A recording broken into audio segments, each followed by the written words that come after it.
When Expedition 33 swept at the Game Awards, it left people that hadn't played the game asking, could this game really possibly be this good? And as someone who has literally started playing JRPGs because of Expedition 33, I have to say, yeah, it really is that good. Although this game isn't actually a JRPG. If you didn't get it from the floating Eiffel Tower, you probably got it from Mayel's outfit in the very first scene of the game. The game begins with our main character Gustav being visited by his younger sister Mayel. Gustav is throwing rocks out across the water at the deity of this world, the Paintress. The Paintress is a looming figure in the distance who every year on the same day comes out of her hibernation to paint a new number on a giant glowing rock. When she does this, the new number on the rock becomes the maximum age of the people that are currently living in this city known as Lumiere. We'll see what happens to all of the people above that age pretty shortly. Anyway, Gustav is being all glum about a woman that he used to love, and still does, who is about to be involved in that aging up process. But Mayel encourages him to go speak to her before the time runs out. The first thing that I notice when I actually take control of Gustav is just how impressive this world looks. Don't get me wrong, I have a pretty beefy computer, but I was honestly expecting to need to turn some of the graphics settings down, but it just looks amazing. No stutters at all really, which is also super impressive. This game obviously has a lot of sections of gameplay where you are running through the world, looking around and interacting with stuff, and all of them look just as amazing as this first area. Running across the rooftop, we quickly run back into Mayel, who gives us the opportunity to take on the little battle tutorial. Combat itself is a pretty straightforward turn-based process where you have your basic attack, your lighter shoot attack, skills that cost action points that you gain between turns, and items that you can use as well. Enemies also obviously take turns to attack you as well, and you have three options. Either don't do anything and take the damage, or you could dodge or attempt to parry as well. I'm famously pretty bad at parrying in games, so I'm mostly a dodge lord in this one. Spoiler alert, Gustav isn't going to be our only character throughout this game, and every character has their own special, unique mechanic that only they do. In Gustav's case, he can do a series of smaller attacks that will then build up for a giant smash attack that does a lot more damage. After that, we take Gustav down to meet up with Sophie, the woman that he was talking about before. It seems like there's really no bad blood between the two of them, they just had a difference in opinion. Sophie feels a lot more resigned to her fate, which might be because the day of the Gommage is here for her, while Gustav seems to believe that there is some way to stop the Paintress. But Sophie agrees for Gustav to accompany her on her last day here as they begin to walk around together. In a kind of weird way, you could just switch between the characters freely and they don't really impact anything story-wise. I guess it's kinda nice to be able to play as Sophie for at least a little bit. She's not gonna last the longest as far as characters go, but we get to walk around, talk to some people as Sophie, maybe pick out some new furniture, lots of stuff that you can do as this character. Maybe even talk to some local kids about some mythical creatures called gestrels that definitely aren't real. The game is French, maybe it wouldn't even be so weird to walk up on a mime or something. That would be kind of fun, right? Oh no, it's attacking us! Whoever could have predicted this? Turns out that mimes are actually extremely common. This is only the first of many that we're going to be fighting throughout the game. Unfortunately for us, Sophie isn't actually a combat member of our party, and Gustav has to handle this one alone. Fortunately for us though, we do earn the achievement Overcharge for Gustav using a fully charged attack to break an enemy, and the achievement Time to Spill Some Ink for breaking an enemy. Two pretty quick ones right there. The mime's main weakness is also being stunned. Once we have that stun off, the fight becomes pretty easy, and we also earn the achievement A Peculiar Encounter for defeating the mime in Lumiere. With the mime down, it's finally time for Gustav and Sophie to head on down to the harbor.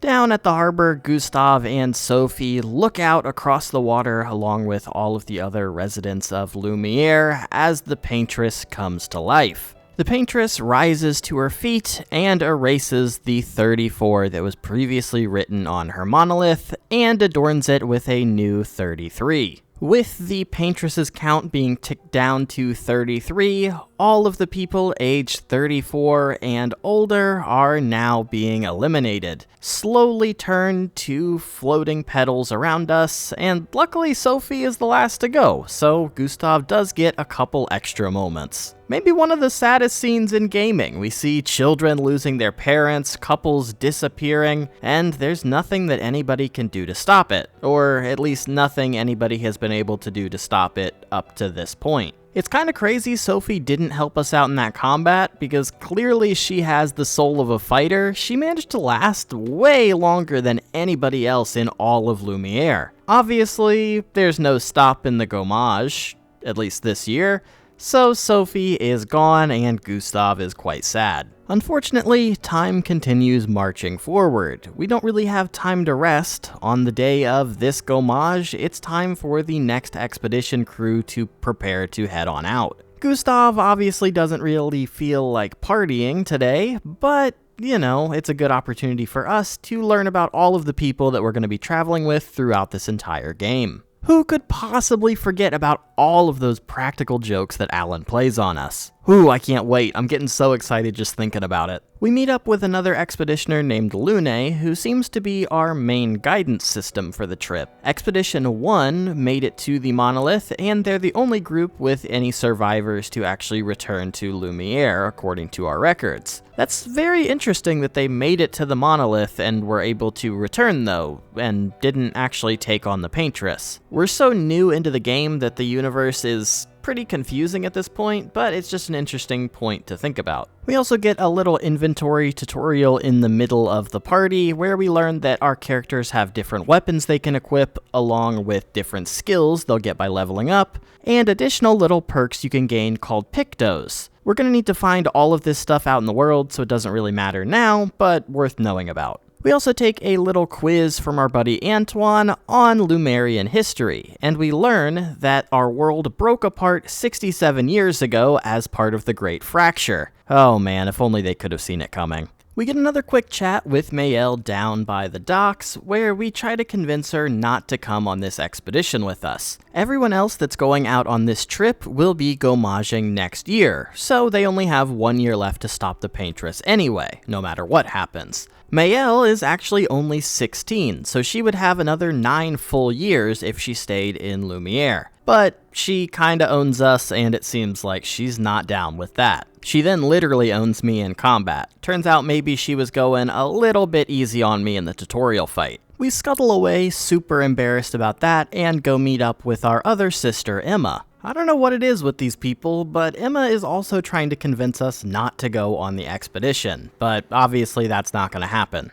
Despite not being too pleased with Gustav or Maëlle, Emma still gives a very rousing speech for all of the expeditioners going out to fight for Lumiere's future. All of the other unnamed NPCs see us off as we hop on our big expedition boat, which I guess we have to rebuild every single year, and we sail away into the big title drop as we earn the achievement Lumiere for leaving on Expedition 33 officially. We make landfall on what appears to be the dark side of the moon, or Kaled, or something like that. I mean, I'm not even sure that we're really supposed to be breathing in whatever it is that's here. Looking a little murky. Things already don't seem to be going super well, and then all of a sudden, out of the smoke walks a very old-looking man. Which doesn't make a whole lot of sense, considering anybody older than 33 should have passed away in a gommage already.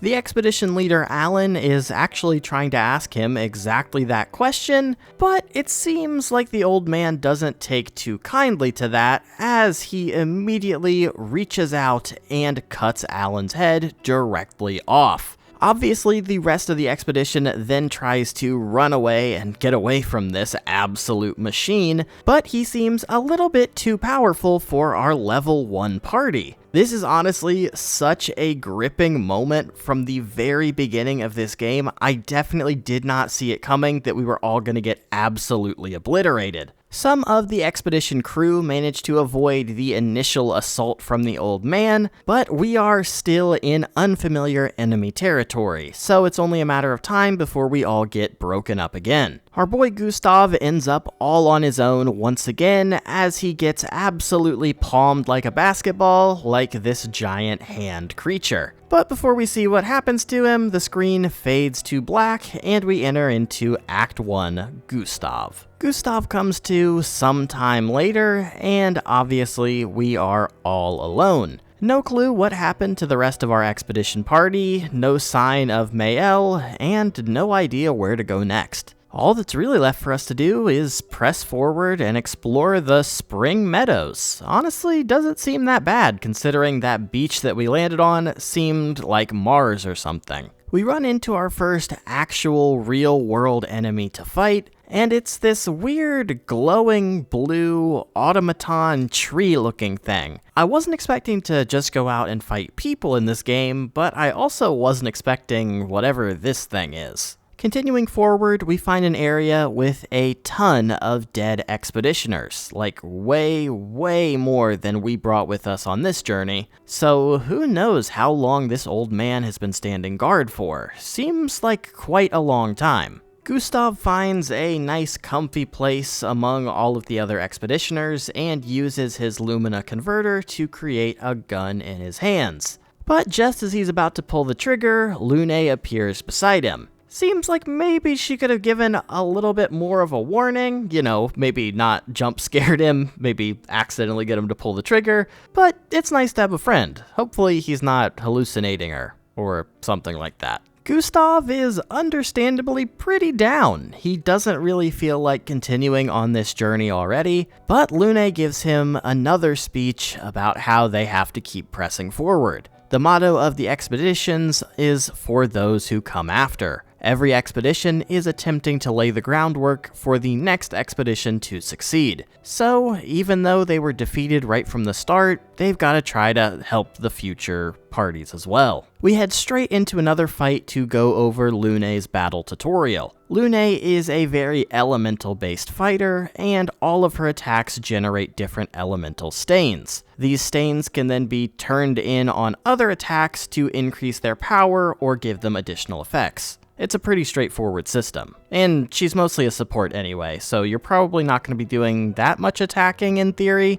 though I do, because I'm kind of a rebel. After that fight, Gustav realizes that the Lumina converter in his hand is still functional. With that, we can absorb the life force / Lumina from the Nevrons we kill to give us additional powers. And we're definitely going to need all of the Lumina that we can get our hands on to power our characters up and give them access to additional Pictos, which increases our stats and gives us additional abilities. With that done, it's time to set off and look for other survivors out in the world. It was a big point of contention, people talking about this being an indie game or not, and I really don't see how it can be. I'm seeing a woman walking around through a disgusting battlefield with her feet out like it's no big deal, so this must be a Miyazaki production, right? As mentioned before, there have been nearly 70 whole expeditions that have walked these paths before us, and as a result, they have set up some paths for us and placed flags with their expedition number on them. These are a very convenient place for us to save our game and level up our characters. And as our characters level up, they also get access to more skills and abilities that can be used in combat. So we take our newly upgraded characters to do some fighting and climb some walls before we stumble across a Nevron that actually doesn't seem like it wants to fight us. We shouldn't get too comfortable because the vast majority of Nevrons that we see are going to try to fight us, but there are a couple that will just give you a little quest to complete as well. In fact, another pretty aggressive Nevron is waiting right around the corner for us as we approach the base of the tree where our expedition was supposed to meet up if we got separated. This is the first kind of mini boss fight of the game, but it's not too bad. We managed to get through that fight and arrive at the meetup tree, but unfortunately, no one is actually here waiting for us. There is, however, a message on the wall informing us that someone has taken Mayel to the Weird Corals and to look for a house there. That's a little bit strange because all members of our expedition have been trained to sign off their name on the messages.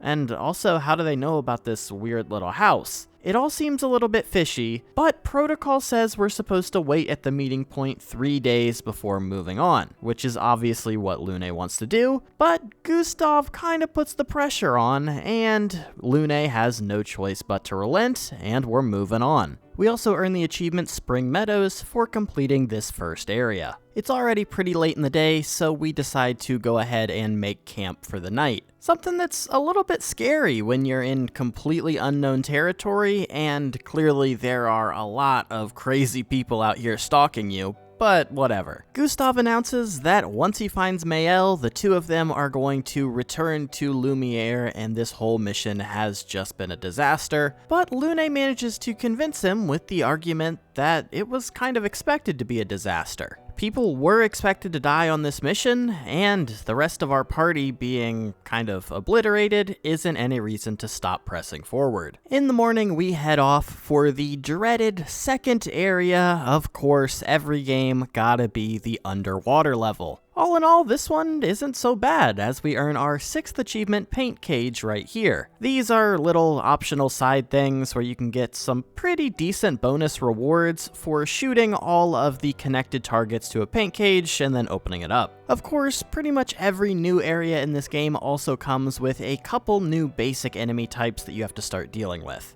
Turns out those instructions that we got left that said basically, find a door, LOL, were good enough for us to stumble across a random, very fancy door sitting surrounded by some wood. Turns out that maybe fancy door in the shack was a little bit of an understatement as we touch it and get warped inside of a huge mansion. No sign of Mayel yet, but at least we'll be living in luxury for our impending doom. Turns out, despite this manor being pretty huge, it's relatively easy to find Mayel in here. She's just kinda chillin', writing a journal and working on her pictos. Obviously, this is a very happy moment for Mayel and Gustav, but there is one glaring question left. How did Mayel end up in this manor that doesn't even really seem real? That question is unfortunately answered by one very creepy looking Nevron. He doesn't seem to want to cause any of us harm. I mean, he rescued Mayel and has been taking care of her this whole time, but just something about him seems a little bit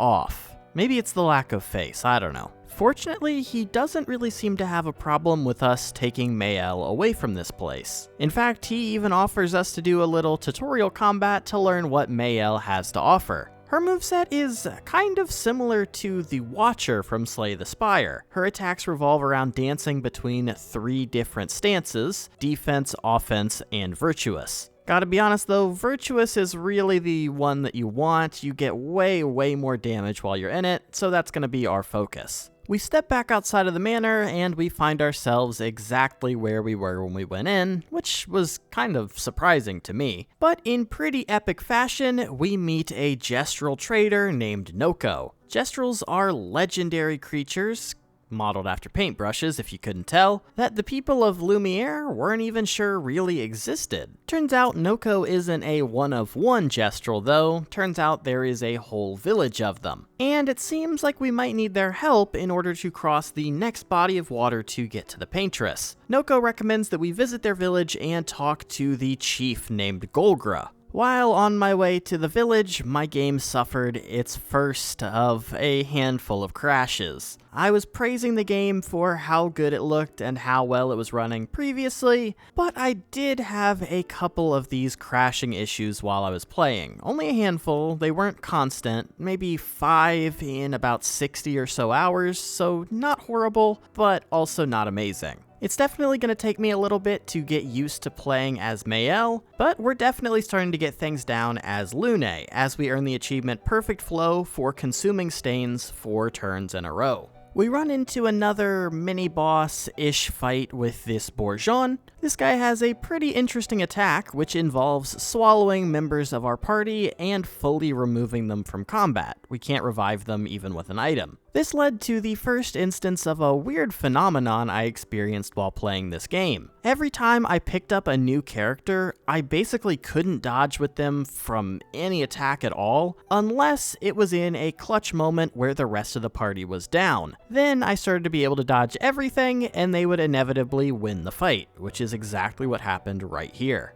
We are definitely starting to feel the flow with all three of our main characters as we earn the achievement Professional for defeating a mini-boss without taking any damage. After that, we quickly earn the achievement Flying Waters for completing this area as well. But then we enter into a level called Mayel's Nightmare. I guess not so much a level as a cutscene, but regardless, we see Mayel covered in blood facing down another strange man, screaming out while she's bowing at the feet of the paintress. Lot to take in, and I really don't know what to make of it yet. Trying not to think about that too much, we return to camp and get a nice little scene of Gustav and Mayel throwing rocks at the paintress from a little bit closer than they used to be. In other news, it turns out that Mayel's creepy friend, the curator, has followed us all the way back to our camp. Creepy as he may be, he actually does serve a pretty important purpose for us though. He can be used to upgrade our weapons using one type of resource,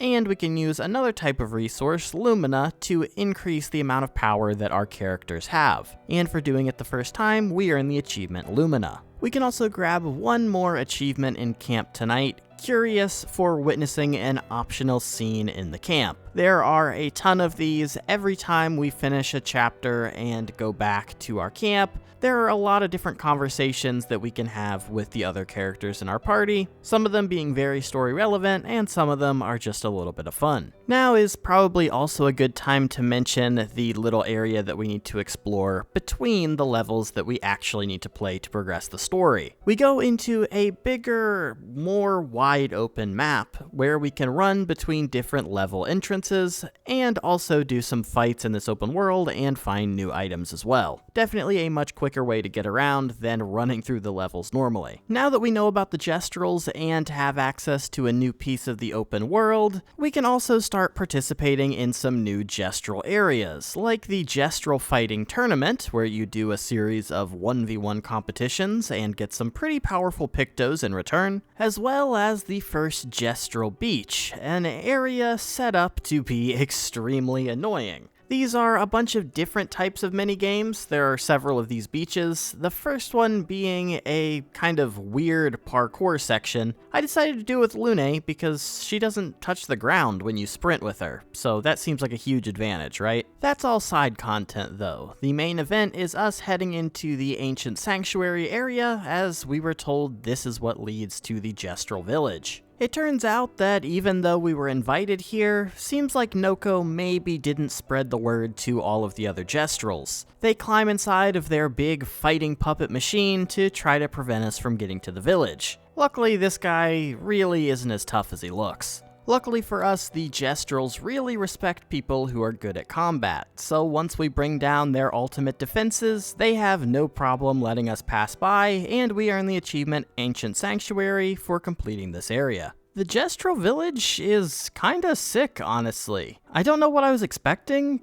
but it wasn't for these mythical creatures that we didn't even know existed before to have this whole thriving society completely in secret. But the main interest of the Gestrals is definitely combat. This place even has another one of those weird doors that leads into the manor. The last time we visited the manor, a bunch of the doors were locked, and it turns out that the way to unlock them is by going into different areas like this and opening the door from the inside. After taking a thorough lap of the village, we finally decide to talk to the chief Golgra. Golgra asks how we even managed to get here if we didn't have a boat of our own already, and we respond that the white-haired man destroyed it. It turns out she's had a brush with him in the past as well. She advises that the best way for us to cross the water at this point will probably be to ask Eskie, another mythical creature, but unfortunately for her to give us the location, we're gonna need to win another fighting tournament. Luckily, since we already practiced these fights with Mayel in the last tournament, they're pretty straightforward.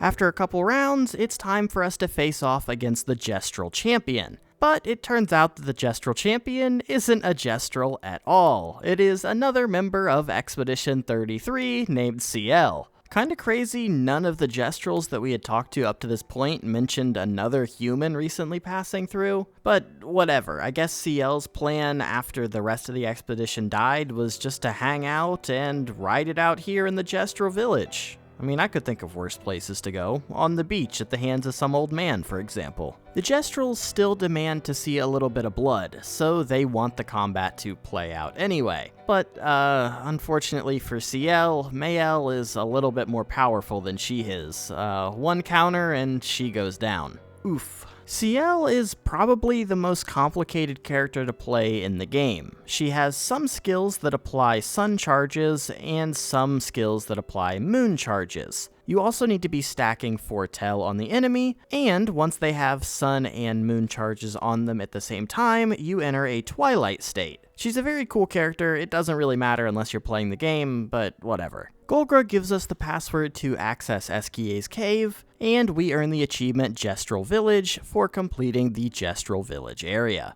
In classic fashion, visiting the Gestrel Village has resulted in us picking up another straggler. This guy's name is Sastro, and he is trying to track down a bunch of lost Gestrel children. They are scattered all over the world, and we're the only people that can go track them down, of course. Back in the camp, we get some more bonding scenes between CL and the rest of the party now that they've been reunited. Unfortunately, while everyone else is hanging out and having a great time, the Mayel subplot is not going so well. We go into Black and White Land again, and Mayel comes face to face with what seems like an alternate version of her. When we're trying to get a closer look, suddenly that old man appears once again, but he refers to the Mayel clone as Alicia, which clearly isn't right. At this point, I'm absolutely thinking this is some sort of time loop thing, with Mayel being Alicia and Gustav being this old man.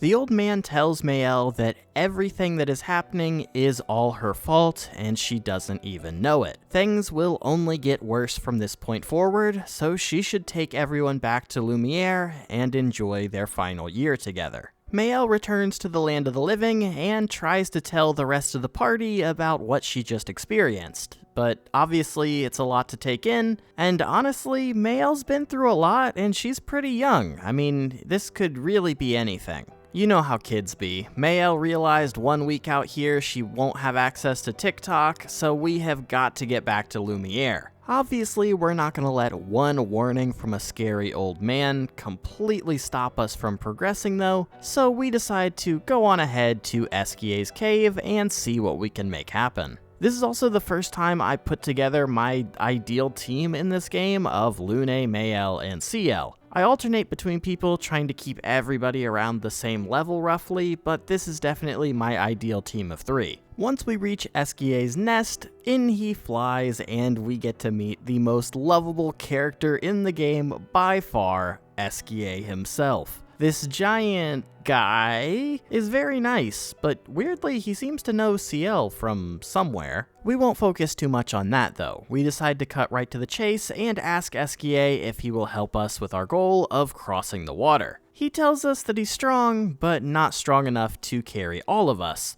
But if we can find his rock Flory, maybe he would be able to gather the strength from it to carry us forward. Unfortunately, Flory was stolen recently by his arch nemesis, Francois. Luckily, Francois isn't an epic journey away. He is a turtle who lives in the next part of the cave over from Eskie, so it is very, very easy to track him down. Being a turtle, Francois is a pretty tanky guy. But after a while, we do manage to wear him down and win the fight with him. Once we defeat Francois, he does hand over a rock, but unfortunately, it's not Flory. Francois says he never actually had Flory, and Flory was left all the way to the north in the Stone Wave Cliffs. So Eskie isn't able to help us quite yet. We're gonna need to venture up there, grab Flory, and then he will be able to carry us. Luckily, Eskia will continue to travel with us until we do manage to find Flory though, so we won't need to trek all the way back here after. Eskia then excitedly flies away from us, and we earn the achievement Legend for unlocking Eskia and Eskia's Nest for completing this area. There's definitely way more to Eskia than what meets the eye though. We find a journal from a fellow expeditioner saying that Eskia and one of his friends convinced them to eat some magic mushrooms. Nothing happened to Eskia or the friend, but that's because they're immortal. I guess the friend is Francois, maybe? Unlocking Eskia also adds him to our party menu, and we're really rolling around with Geodude from this point forward. Kinda wild. Anyway, Mael goes back into the nightmare world and seems to get stabbed by some guy while she's surrounded by fire. That's probably nothing to worry about. But back in real life, we get some more of that good brother-sister bonding between Mael and Gustav. Speaking of bonding, seems like Eskia has really taken a shine to us as he's followed us all the way back to our camp for the night. He is a very friendly guy though, so I guess we could keep him around. When the rest of the camp goes to sleep for the night, we go right back into another black and white Mael nightmare, where we see Alice and the old man are in our camp and looking very closely at Mael. I guess they don't really want to hurt us, because if they did, we would all be dead. Or maybe they're not actually here and this is all in Mael's head? It's unclear. We can't see anybody else from the party in this scene, so I guess it really could be either.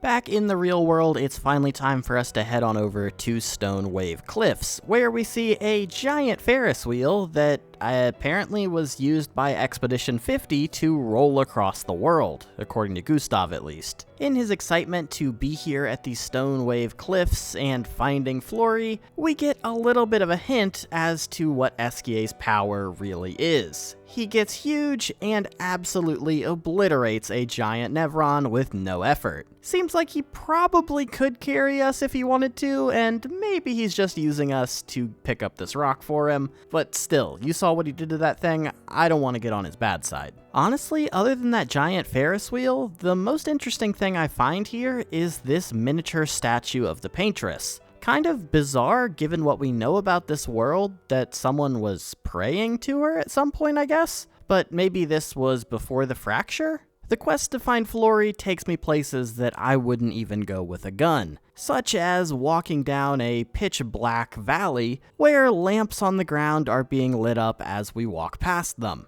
Obviously, this eventually leads us all the way down to a big horrifying hand creature called the Lamp Master, who really has a thing for lamps. I would probably go as far as to say that this is the first real boss fight of the game. I mean, don't get me wrong, I've definitely died a couple of points up to here, but this is the first one big enemy type fight where it seems like the game is kind of giving you a little bit of a filter to see how bad you want to see the next big story beat. Eventually, we do manage to hit this guy hard enough that he flies straight through one of the walls of this mountain and falls down into the water. Seems like that's probably bad for the structure of this place, and we should maybe get stepping a little quick though. Alright, never mind. That won't be happening because this is also the first boss to have a real Stage 2. Stage 2 is definitely more difficult, but I actually had more trouble with Stage 1 as I didn't really know what to expect, whereas with Stage 2 we managed to get things going on our first try and take the guy out pretty quickly. The Lamp Master kind of explodes this time and once again crashes back down into the water,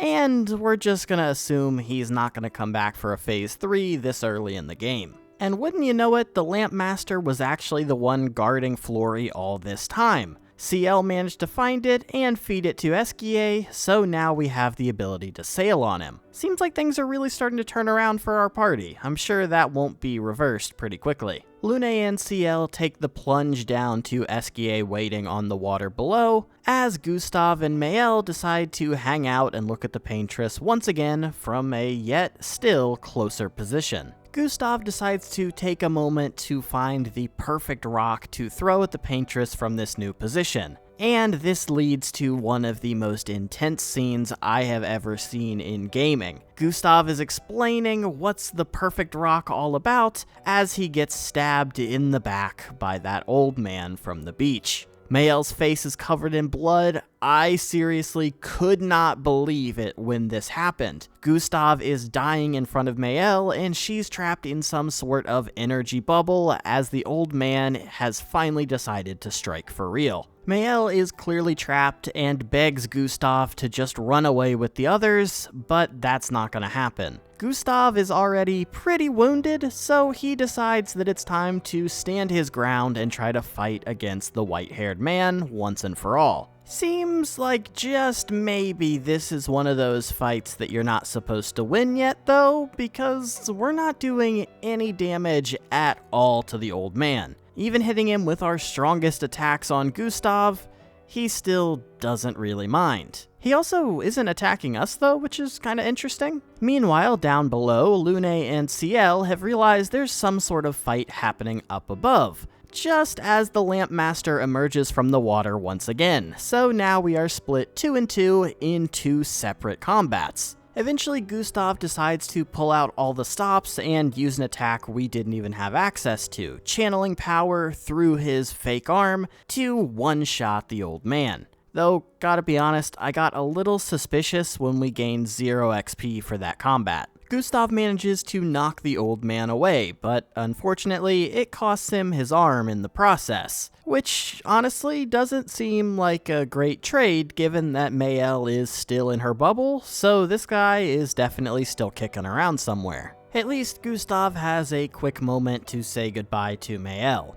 He is then absolutely slaughtered by this old man. I gotta be real with you, I've said this scene is amazing already, but I super wasn't expecting what seemed like our main protagonist to be killed, like, I don't know, 10 hours into the game maybe? My mind was reeling at this point. I mean, the opening to this game with the expedition being destroyed right at the start was crazy, and this was even crazier. The old man looks at Mael and informs her that this is a kindness, not a cruelty, before he pushes her back out of her body into space? I mean, she's definitely somewhere that's not quite here, as she floats around listening to a man and a woman argue and tell her that she doesn't belong here, she just needs to go home, which is a pretty familiar message to receive in one of these nightmare scenarios. The old man tries to justify his actions a little bit more, telling her that we're both trying to do what's best and Mael was just caught in the middle. He raises his hand to strike Mael down, but he gets intercepted by another strange swordsman. Okay, you already know what I'm thinking. This is still a time warp story. This is another different version of Gustav, except now he's rocking the skunk cut instead.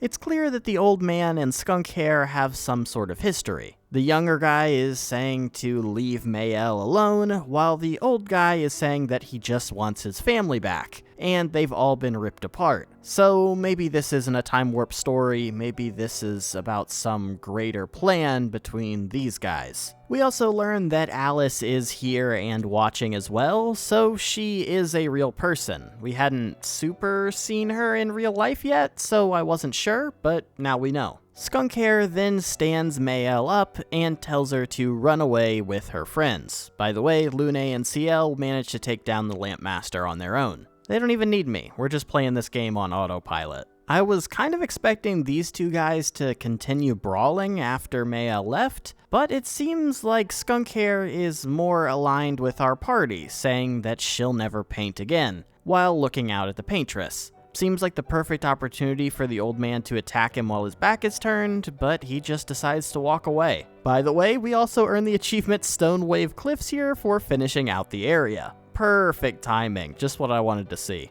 Back at camp, Lune and Ciel are a little shocked by what went down, and the plan is still to keep on trucking towards the monolith. There's definitely some information that they know that could be helpful for future expeditions. I know we're already short on time and people, but now that we have Esquier able to boat us around, seems like maybe we could just go back to Lumiere and let people know what we've seen in person and maybe get a couple of backups, but what do I know? What do I know? We do get a little moment of friendship between Lune and Ciel though, and we haven't really seen that up to this point, so that is pretty nice. I'm gonna be real with you, we have got to get Esquier on security detail or something because people cannot just keep walking right up into our camp. The stranger manages to track us down, which is kinda convenient because he returns our Lumina converter to us. Upon first sight, CL realizes that this guy is wearing an expeditioner uniform, something that I didn't pick up on. He then informs us that that's because he is an expeditioner, part of Expedition Zero, except he hasn't aged like he should have, because for some reason, out here in the wild, some people just stopped aging and aren't affected by the gommage. You know, like this guy and the old man. Whose name is Renoir, by the way. Apparently, Renoir has no problem killing all of the expeditions that have come since because he believes his ability to continue living indefinitely is a gift from the paintress. Maybe he's the one that built that statue to pray to her that we saw earlier. This new guy, who is also apparently an old man, wants to join our party, and that intrigues Maëlle because she got the information that she's after. If she wants to kill Renoir, she needs to kill the paintress, and she definitely wants to kill Renoir now. We also learn that this new guy's name is Verzo as we enter into Act 2, Verzo, though, I just kind of think of him as Gustav at home. He even fills into Gustav's place in the party lineup, and he took all of his weapons off of his corpse. Though, gotta be honest, level 22 after being out here for 70 years almost, that is a little bit embarrassing, Gustav. Sorry, Verzo. At least you didn't take Gustav's stat block. Turns out that our security detail might not have even worked, as Verzo and Esquier are old friends after all. Though I guess that makes sense if you're immortal, you probably make friends with all the local people, I guess? One thing Verzo is good for that Gustav wasn't is that now he's in the party, we can actually build up friendship with the other party members. For example, Verzo and Esquier talk about collecting all of Esquier's rocks for a little bit, and our relationship level increases to level 1. But it pretty much works with anybody. We're going to be leveling up all of the party members' friendship, so we could also do like a Q&A session with Lune, for example. The next day, we are back in the open world, and now we can hop on Esquier's back and have him swim us across water, which is a huge improvement. Another kind of similarity between Gustav and Verzo is Verzo's ability to level up his power. The more attacks you land and dodges you perform in a row builds up your perfection rating, from F all the way up to S, and the higher your perfection is, the more damage you will be dealing. This then lends itself to doing big attacks once you've maxed out your perfection. Kinda similar to Gustav, a little bit. Honestly, probably better than Gustav's ability, but don't tell him I said that. Actually, I guess I don't really need to worry about that either. Our next stop is a place called the Forgotten Battlefield, which is, again, completely littered with dead expeditioners and crashed ships. Kinda eerie, but Verzo believes that this is the quickest path to make it to the monolith, so I guess we have to keep walking through here. Before we can move too far, Maëlle makes a request to stop and bury Gustav. Protocol says it's a bad idea, but Verzo actually knows a spot somewhat along the way that would be perfect for him, so we can make a quick pit stop there first. Up to this point in the game, I had mostly been walking around as Gustav, other than doing parkour as Lune for just mental reasons, but I wasn't really vibing with Verzo, so at this point I made the conscious decision to pretty much always walk around as Maëlle from this point forward. We do a little bit of combat and collect some more items before we stumble across a nice long bridge that we all need to walk across. Verzo had previously informed us that pretty much all of the dead expeditioners here were as a result of one Nevron, but he hadn't seen it in a couple years. Surprise, it's been hanging out just waiting to attack some unsuspecting travelers crossing this bridge.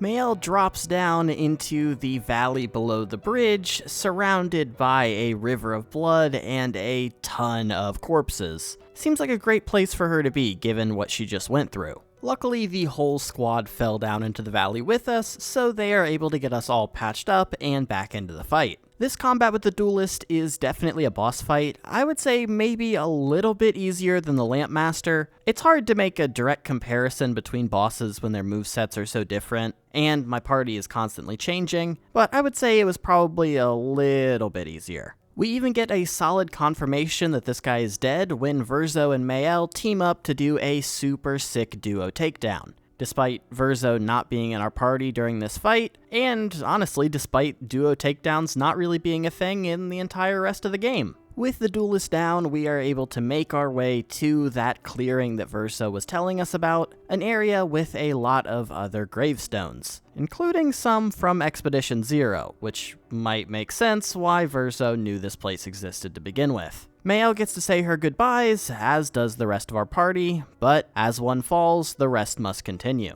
We also earn the achievement Forgotten Battlefield for completing this area. Back in camp, Verzo walks the rest of the party through what the plan should be going forward. We need to take a trip to Minoko's station to pick up one of Verzo's old friends to add them to the party. Then we need to head down to Old Lumiere to find the Paintress's heart. If we can destroy that, then we can go ahead and proceed to actually access the Paintress and take her down. After that, we get another scene with Lune and Ciel reminiscing about the past and their parents' Gommage. I was kind of expecting there to be a little bit of a falling in love during the adventure thing going on between these two, but sadly it's not to be. We also get a scene with Mael officially inviting Verzo to join the disaster expedition, as we're now being called. Mael kept Gustav's arm bandana with the Expedition 33 symbol on it, so now Verzo can have hers. The next morning, we head over to the icy region of the map, which includes Minoko's station, our next destination. Heading inside the station, I fully expected to find another member of Expedition Zero.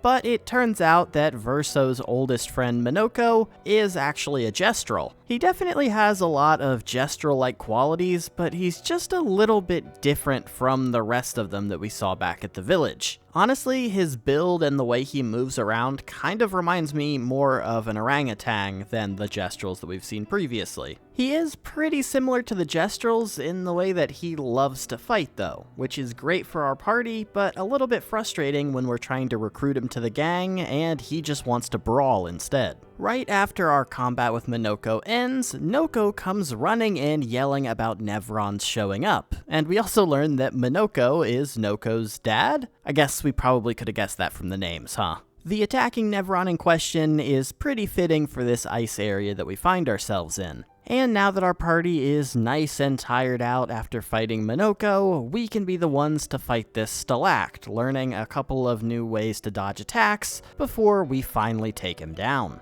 Despite not actually helping out with the combat, once we're finished, Minoko walks over to the Stalact's body and starts clawing at it. As Verzo explains to us, the way Minoko gets his powers is by collecting Nevron feet, as I am slowly nudging Lune to maybe put some shoes on next time we leave the house. With all of the foot business out of the way, at least for the moment, Verzo makes his pitch to Minoko to join us on our expedition. He references that they failed together before, but then gestures at Mael and asks if Minoko recognizes her, which he does. Verzo then explains that this is probably our only shot to take the Paintress down, which is pretty interesting given that I have no idea what that could possibly mean. Turns out that Minoko is actually pretty easy to convince, and he joins our party, which earns us the achievement Expedition 33 for unlocking all playable characters, and Minoko's station for completing this area. We already kind of mentioned it, but just to lock it in, Minoko's special ability is that he has a bestial wheel that are correlated with different types of enemies. We need to go hunt those enemies down and kill them with Minoko in the party to unlock their abilities for him to use in combat. A lot of people online seem to really not like the way Ciel and Lune play. I gotta be real with you, I am not a Minoko combat fan. I get a little bit more used to it towards the end, but he's just kind of annoying to move around with, to be honest with you. Like, the whole wheel thing and his attacks aren't that great, I don't know. Back at camp, we learned that Verzo and Renoir actually played a hand in helping the construction of Lumiere, which makes sense since they were around back then. We also learned that the early expeditions were search and rescue, trying to find missing people after the fracture, because the Paintress wasn't really a concern yet. There was no correlation between her and anything that was happening. He also mentions that he came back to Lumiere after some of the expeditions, which seems kind of surprising that neither Lune nor Gustav would have heard about these seemingly unkillable people before. They were so studied up on the books and the history and everything that really seems like maybe it would have come up. We also learned from a conversation with Minoko that apparently he tried to fight Eskie one time and quickly learned that Eskie is the most powerful creature in the world. Really feels like maybe Eskie could stop the Paintress if he really wanted to, you know? Like, I honestly don't even need to be here. We could be chilling back in Lumiere playing Xbox and living peacefully forever. Alright, now that we have Eskie to traverse around the water and Minoko to go around and collect a bunch of different Nevron feet, we can do a little bit of backtracking and take down some enemies that will give Minoko new powers.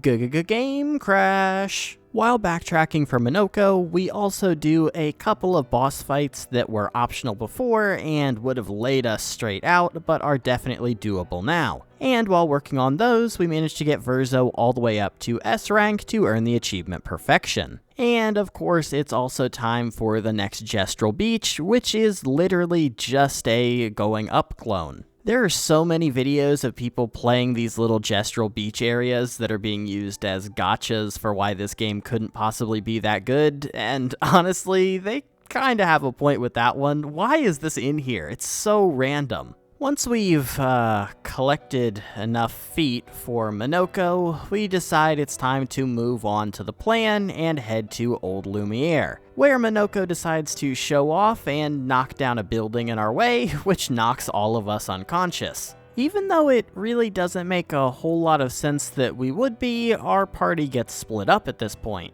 Verzo and Mael are nowhere to be seen, while Lune, CL, and Minoko are left all together. Oh man, I am in unprecedented waters here. I guess it's time to go CL mode, maybe? CL finds yet another rock to help us upgrade Eskie even more. Where's he at, by the way? Meanwhile, Lune is grilling Minoko trying to figure out what he knows about Verzo, when she happens to wander into a little journal that was left by Expedition 58, the last one that Verzo said he was traveling with. When she makes a stunning realization of some sort, running it by Minoko, before exclaiming that they need to go find Mael for some reason. Guess we'll find out in a minute. Given that reaction that Lune just had, it's a little bit terrifying when we find that Mael wakes up, helped up by Verzo and Noko for some reason. It doesn't really seem like Verzo has any ill will, though, at least at the moment. I mean, he's making some kind of weird faces at Mael, but he doesn't outright attack her or anything. Just seems like we're gonna continue on towards the center of the city. Noko might be with us, but he isn't actually a party member. So all of our combat is being done with just Verzo and Mael, which is super good for the synergy achievement, as Verzo has a lot of different ways to give enemies the marked status, and Mael can go into the virtuous stance and hit him with the per se attack to earn it. This area also holds a little secret tunnel where you need to use an old key that you needed to pick up at the very beginning of the game in New Lumiere. Apparently in one of the recent updates since release, they have added a way to get the key in the post-game, so this isn't a permanent lockout spot, but at the time that I played it, this would have been a pretty hard stop for our 100% run. We continue onward until Mael eventually realizes that Verzo is actually nowhere to be seen. Same goes for Noko, but I guess she's not super worried about what he gets up to. Lune's solo wandering eventually leads us to a very large manor, one that kind of feels like it might fit with those rooms that we've been adventuring into pretty frequently throughout our time here. What happens next will shock you. The doors to the manor swing open, and standing in front of us is a female version of that weird curator guy that we have back at camp. Honestly, I probably would have expected like Batman to open the door sooner than her. Suddenly, Verzo comes running out of nowhere, attempting to get inside the manor while the lady is distracted, but it appears that Renoir is here again and playing defense to stop him from getting inside. It's really a pretty strange family portrait to see Alice appear as well, standing behind the curator woman as Renoir shuts the door and asks Verzo how many times he has to try to hurt his family. Verzo and Renoir go back and forth a little bit more before Mayel declares that she is going to kill Renoir right here. And then we get the big reveal that we've been waiting for, learning that Verzo is actually Renoir's son. Conveniently, this is also when Lune and Ciel manage to show up, and it's good that everyone's on the same page at least. Alright, round 2. It's time for another attempt at fighting Renoir, except this time he is fighting back and he seems a little bit stronger. I mean, when you encounter an enemy that can just disappear a member of your team, that's maybe a sign you should start looking at running the other way. I'm also a little terrified of the floating masks in the sky shooting beams of light at us, but we will still persevere on. Despite the odds being so clearly stacked against us, we managed to take Renoir and his floating masks down, and to add insult to injury, we also earn the achievement Expeditioner for reaching level 33. Despite his health bar reaching 0, which means he should be stone cold dead, Renoir actually looks kinda fine. Maybe even a little better than before we started the fight to begin with. He definitely has some powers that he wasn't using before, like summoning a giant beam of light from the sky to attack the party, specifically Noko for some reason. In fact, the rest of the party seems to be completely fine from that blast, except Noko has been killed. The hits really keep coming with this game. I definitely didn't expect Noko to be the character to die in this cutscene. I mean, really, I shouldn't have been expecting anything with how quick this game has been to kill main characters, but Noko? Really? Her? While everyone else is looking at Noko's body, Mayel decides to square up with Renoir one more time. Since it went so well last time, how could she resist? Except when their swords make contact, Verzo yells out Alicia move, and Mayel goes into another black and white dream world.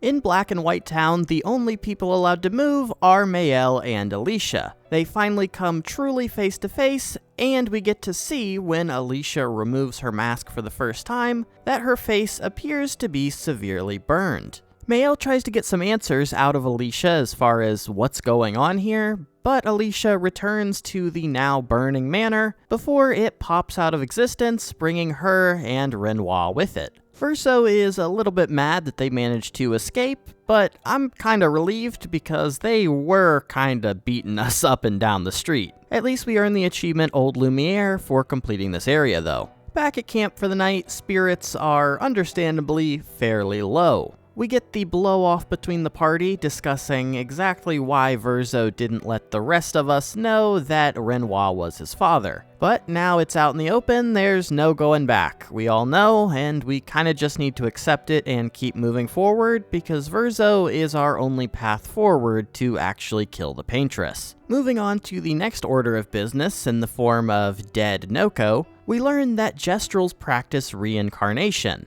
Except a little bit of the personality of the old Noko will not be coming back if Noko is reincarnated. Essentially, he'll lose all of his memory of what happened before, and he'll be a completely new guy. But at least we can bring him back if we can take him to the one spot in the world where the reincarnation can happen. And with that settled, time for item 3. What are we gonna do now that we no longer have access to the Paintress's heart, as it is in the manor that got teleported away? Well, Verzo seems to think that all hope is lost, but luckily for us, Luna read Expedition 58's journal, which included another potential option for getting access to the Paintress. Verzo just doesn't seem to want to do it for some reason. As it turns out, our path forward now relies on the creepy faceless curator. He has the power to craft a weapon powerful enough to break the barrier that is blocking us from the Paintress. But in order to create this weapon, he needs a large amount of energy in the form of chroma. And the only way we could possibly get enough chroma to complete that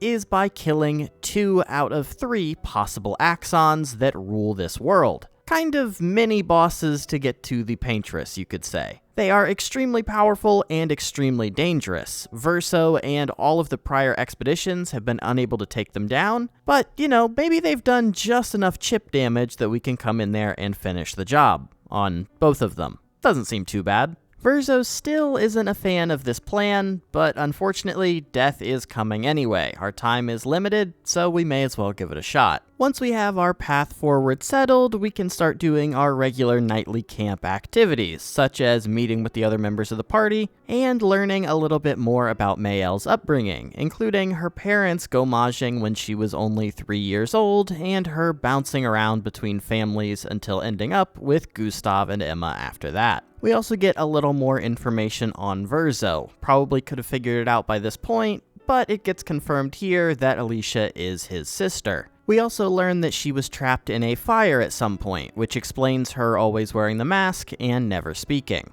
The next morning, we have the option to go take on the first Axon, but first we're going to do a little bit more exploring around the world now that we have access to a couple more areas. Obviously, part of exploring around includes doing a little bit more combat, and here we earn the achievement maximization for using CL and consuming 24 tel on a single enemy while in the Twilight stance. None of that means anything if you haven't played the game, and that's okay. We also now technically have access to walk right up to the shield that is blocking us access to the Paintress. Except if you try to cross it without this weapon we need to break it down, you start to go-mage yourself. So clearly just stepping right through it isn't an option. We also get some more practice in using Minoko as we earn the achievement Wheel Control for casting upgraded skills 4 turns in a row. They're upgraded based on the symbol that the wheel is pointing to, so Wheel Control. You get it, it's fine. Maybe you don't, it's fine, whatever. The more time I spend in this world, the more I'm thinking maybe the world of Expedition 33 is the scariest universe that's not in a specific horror game. Imagine walking around minding your own business when you just happen to walk up on this giant puppet-like creature with the black and white mime face paint and 2 big swords that it will use to absolutely own you. Something about this enemy in particular, I guess it's a mini-boss, but just the way it was just pacing back and forth and jittering around really made me feel uneasy, and I fully expected it to just bomb us into the sun as soon as we fought it, but we actually managed to take it down, and we got a bunch of experience for it too. After our little bit of exploration, it's time for us to head to the next area called Visages. This is the home of the first Axon, where the island sings to us and the walls are made of giant faces. Honestly, it's going pretty well until one face in particular gets offended by our crude flag. We don't actually get to speak with the mask though. Instead, we interact with the Mask Keeper, who informs us that we are free to pass straight through Visages to fight the first Axon. But we are also informed that there are 2 side paths that we can challenge as well, featuring other masked creatures that we can take down to weaken the Axon overall at the end. Obviously, we're going to take any advantage we can get, so we do go ahead and explore the side paths where we fight different masks that are associated with different emotions. None of these fights are super difficult, it's just the mask summoning a bunch of little guys, and you can pretty much chip away at them without too much risk involved. There are 3 masks and 3 different versions of basically the same fight for happy, sad, and angry masks, and they all pretty much go basically the same. Maybe Verso wasn't actually exaggerating with how big these Axons really are. The masks that we took on before were definitely bigger than us, and this thing is a ton of those masks put together. So pretty terrifying, honestly. The Axon decides to hand CL a mask for some reason, giving her the option to put it on, but she decides to throw it right back in his face, which he does not take kindly to and starts our combat. This Axon seems to be named after the island on which it lives, Visages. We have the big giant attacking guy up in the sky above us, and a little mirror thing that we actually need to attack on the ground. This is another pretty cool fight, a lot of big slamming attacks with stuff flying around in the air, and a bunch of different masks watching us. Given the size of this lad, I was expecting this fight to be really difficult, but honestly, we managed to get through it pretty decently. It's not hitless by any means, we're coming out a little bit battered, but we look pretty good considering this was the first Axon that was super hyped up. At least we were feeling pretty good until it gets revealed that the real Axon all along was the Mask Keeper, the person that greeted us at the start and welcomed us to the island and invited us to fight the Visages to begin with. You always expect Phase 2 of a boss fight to be more difficult than Phase 1, but honestly, this went about the same. The Mask Keeper is super susceptible to fire damage, which is what we're mostly built into right now, so we kinda steamroll him, honestly. Except, of course, in this game, a boss can't just go down once their health bar hits 0. The Mask Keeper's Phase 2 only happens within a cutscene though, as we see a bunch of masks swirl around in the air, attaching to all of our party members except for Minoko, who doesn't really have a face, and Ciel, who manages to pull her mask right off. With only Minoko as a witness, Ciel informs the Mask Keeper that the mask can't hurt her because the mask is her, before promptly destroying the Mask Keeper with the power of her raw hand. This isn't really explained explicitly ever, but we're gonna get a little bit more of a hint to this further along in Ciel's story. The explanation I like the best is that Ciel is always wearing a mask, just like everyone else, except she knows that she is, where other people don't really acknowledge that fact. With the Axon down, everybody else wakes up from their mask-induced coma, and Ciel grabs the chroma off of the body to bring back to the Curator. Verzo takes a moment by himself to look at the decaying Axon body to declare that was Verzo, wasn't it, Renoir? Something that I don't understand at all, but we're just gonna keep rolling as we earn the achievement First Axon for defeating the first Axon. Despite Ciel being the one to take the Axon down, Lune decides to be the one to present it to the Curator, but he isn't having it. He wants it from Mayel herself. Mayel approaches with the chroma and hands it to the Curator, who for a very brief second becomes Renoir, except looking much younger and nicer than we've seen him previously throughout the game. Verzo steps in to clarify that he used to see Renoir in his nightmares too, but Mayel begins to think that there might be something more to this guy. After that, it's back to our regular nightly duties, starting to walk around and build up some more friendship with all of the other members of the party. As we level up our friendship with the members of our party, we are going to start unlocking gradient attacks. Each character gets 3 of these, and they are all quite powerful, honestly. And they're going to be extremely useful for some achievements going forward, so useful to have all around. We also get a really great scene of Verzo and Mayel playing the piano together while Esquier does a big goofy dance in the background. I would absolutely love to play a little bit of this scene for you, but I did not record the desktop audio when I was playing this section of the game, so guess who can't actually show you it with sound? My bad, y'all. Anyway, it's a great scene. Maybe you could look it up somewhere. With the easier of the 2 Axons out of the way, we decide to immediately head on over to the second Axon's island. Once again, we are pretty much immediately greeted by the Axon named Serene, a giant dancing figure. In addition to the big boss dancing woman, there are also a bunch of smaller dancing women floating around as well. These smaller enemies put our entire party into a little bit of a trance, with the exception of Minoko, who manages to snap everyone out of it. This area has a few cool things going on, like these other dancing women that seem to function as kind of elevators around the big open room that we can use to transport us. Convenient that this was even installed, given the status of all the much larger dancing women that can float around.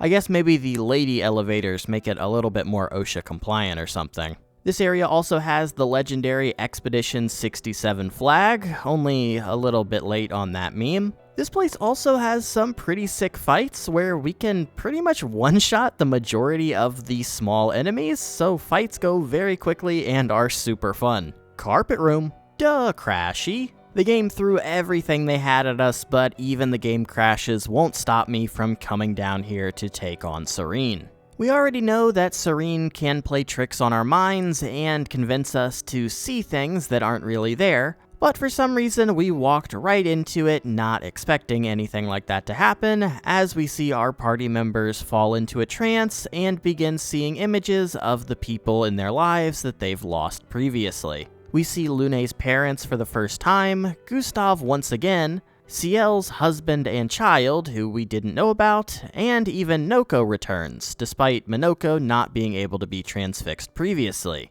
But despite all of that, Serene can't seem to get through to Verzo. And of course, it doesn't really love that, so it deletes all of the loved ones that everyone else was seeing. The boss fight with Serene is quite similar to Visage's, where we have the giant figure looming in the background doing the attacks, while there is a much smaller dancer in the front that we need to be attacking to damage them.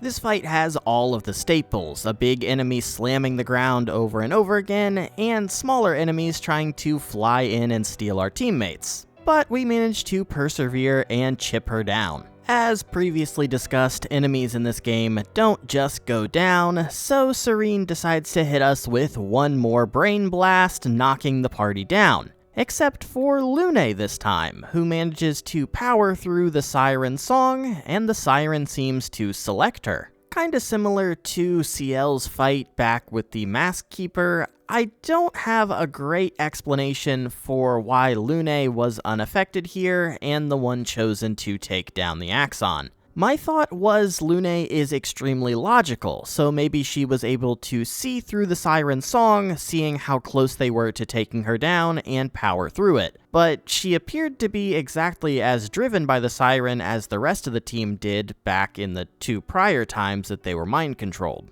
But I guess it doesn't super matter, Lune manages to brain blast Serene, and we now have access to her chroma. With the chroma obtained, we earn the achievement Second Axon for defeating the second Axon.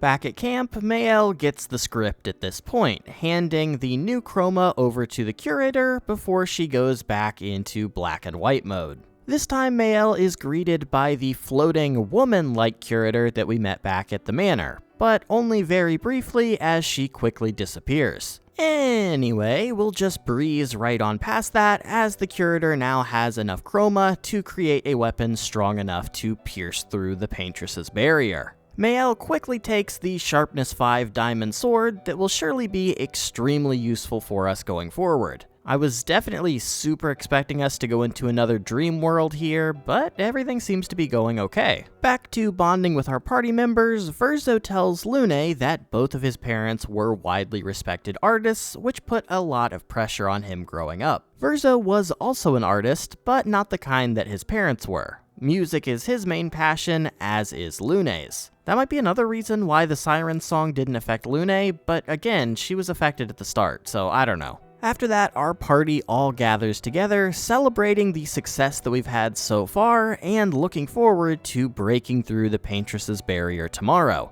Ciel reveals that she's done a little bit of digging into Esquia's purpose in this world, though. She's uncovered that Verzo has actually been traveling around and storing wine inside of him as his personal traveling stash, so everybody gets a nice drink to celebrate before we take on the Paintress tomorrow. Kinda weird, but you know what, I'll take it. After that, we get Verzo having a silent moment looking out at the Paintress in the distance when Alicia appears next to him and hands him a sealed note. We don't open it right away though, as we instead take a brief intermission to get a little bit of sibling bonding going on between Verzo and Alicia, something that we haven't really seen up to this point. But, I mean, I guess they would have a much stronger relationship off-screen than we've seen on. The vibe shifts a little bit when it gets revealed that Alicia didn't actually come here alone. Renoir has showed up as well, but he claims he isn't here for a fight. Instead, he's here to make a final plea to Verzo.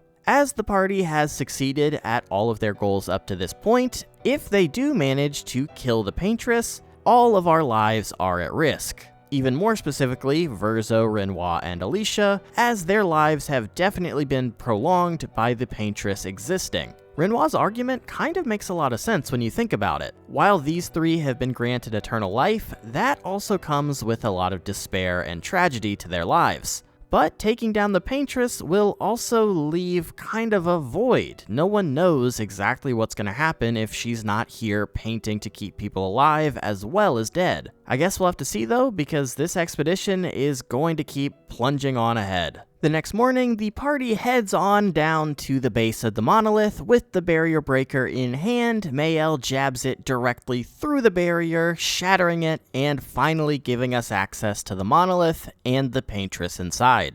At this point, we are very close to the paintress, and she is still looking very, very sad, but not very angry or defensive. So it seems like we're going to be able to walk right up to her with no more interruptions. Honestly, the thing I was thinking the most when I walked up on the paintress for the first time is actually she's kind of small. Like, we were able to see her all the way back in Lumiere, and she's honestly not that giant. The distance that we needed to travel has only made us stronger though, and through all of the losses and pain, we have come together as the party that broke the barrier and are here to fight the paintress once and for all. So it doesn't really matter how big she is or how much she's crying, because it's time for the combat to begin. Though it immediately feels like we've kind of been here before with Renoir, every attack we do doesn't do any damage, and the paintress doesn't even seem to acknowledge that we're here. With none of our attacks working, we decide to exit combat, and Mael develops a little bit of a theory that maybe this paintress that we've been fighting isn't actually really the paintress, when suddenly the world goes black and white, because of course it does.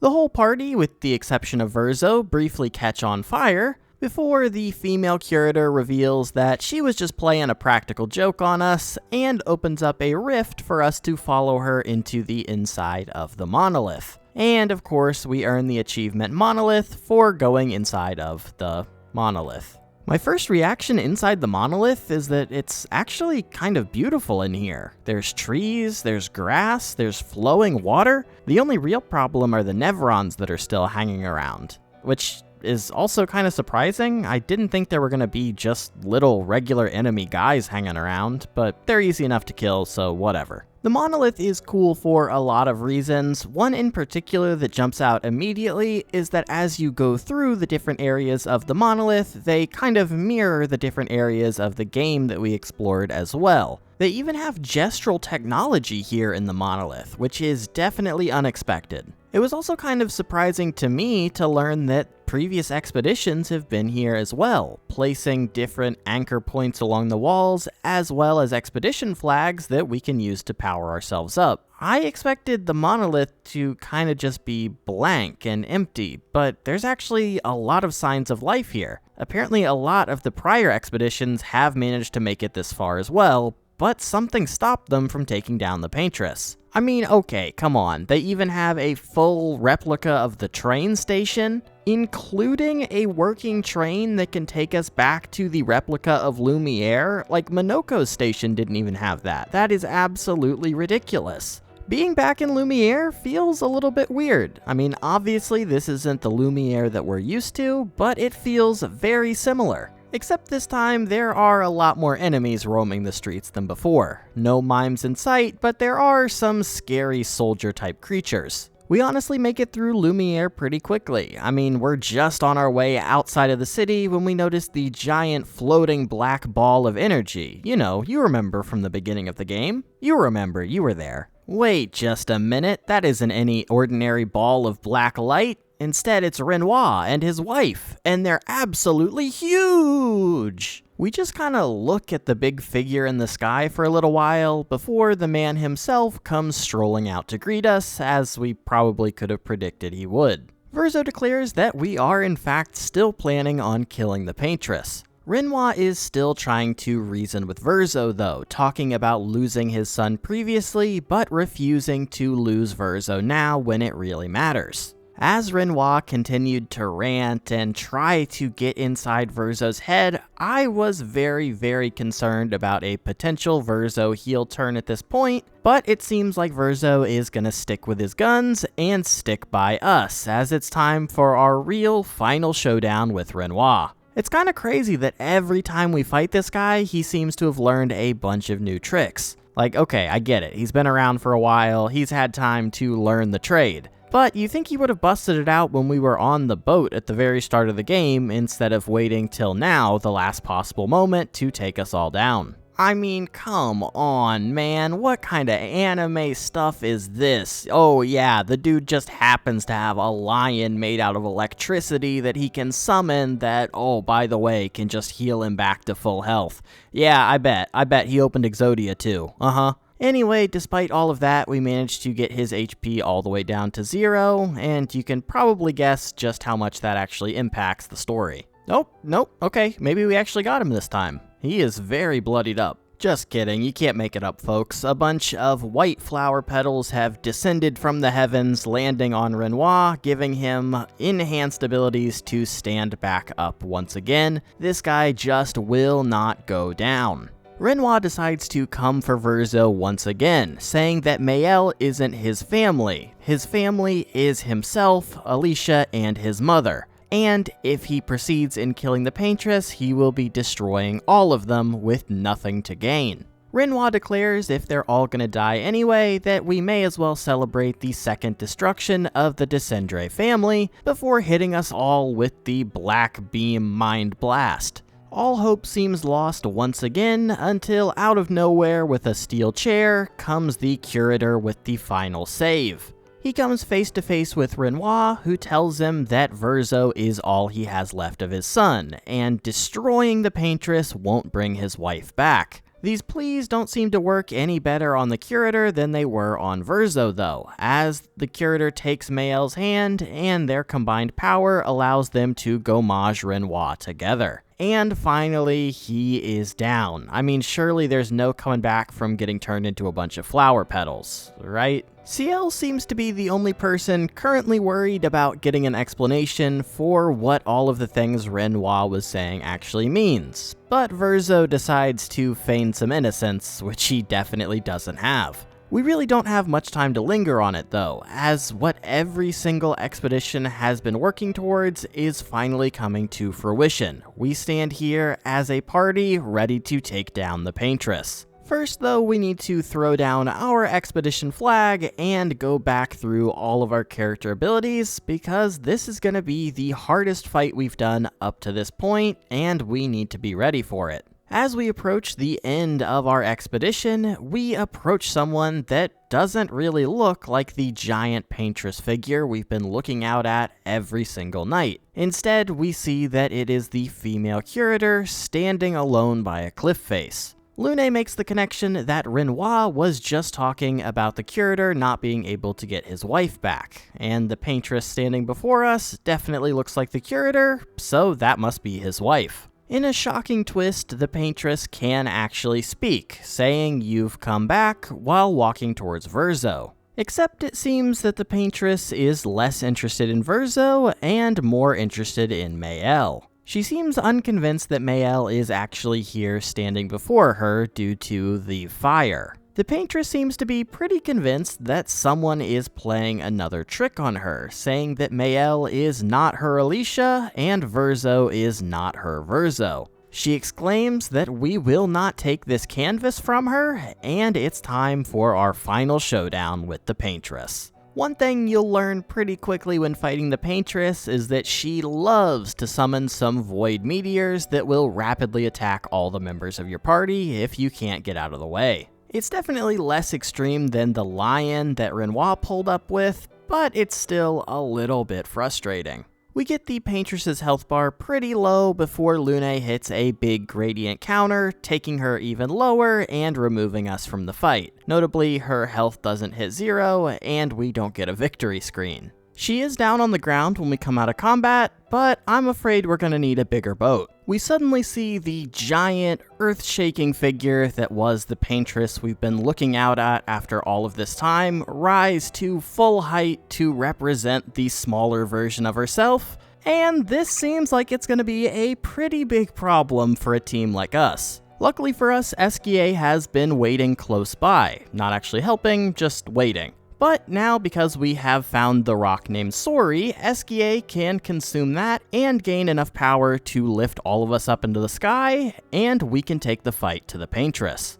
Notably, the Paintress does have a giant hole in her chest, similar to what Esquier did to that Nevron previously in the game. Not sure if that's actually intentional, but I'm choosing to believe that Esquier's picked this fight before. The Paintress fight up in the air is definitely a very cool arena, and not something that you'll be seeing too often in this game. The Paintress also notably does a little bit of talking in this fight. Previously, we thought she was trying to hide from the Curator, but she's actually talking about Renoir, which is pretty interesting. We continue taking the fight to the Paintress, once again dropping her health very, very low, but notably not to 0, and no victory screen, so you can guess what's going to happen next. The giant form of the Paintress is toppled, so the small version returns to the ground as well, and we can meet her once again on even footing. The Paintress is kinda looking a little pathetic in this fight back on the ground, and for some reason she keeps trying to protect members of our expedition, but I'm a little afraid of getting suckered in. You know you've really been burnt by a fight over and over again when instead of just going for the kill, you decide to go around and full heal your party first instead. Once we have our team pretty much fully healed up and ready to go, we decide to launch our final attacks into the Paintress, except this time, she does seem to actually go down as we get the victory screen. And with that, the Paintress actually finally seems ready to give up, laying down between Verzo and Mael, and gomaging into a giant group of flower petals floating off into the sky. Actually, it's kind of an insane amount of flower petals when you really look at it. Like,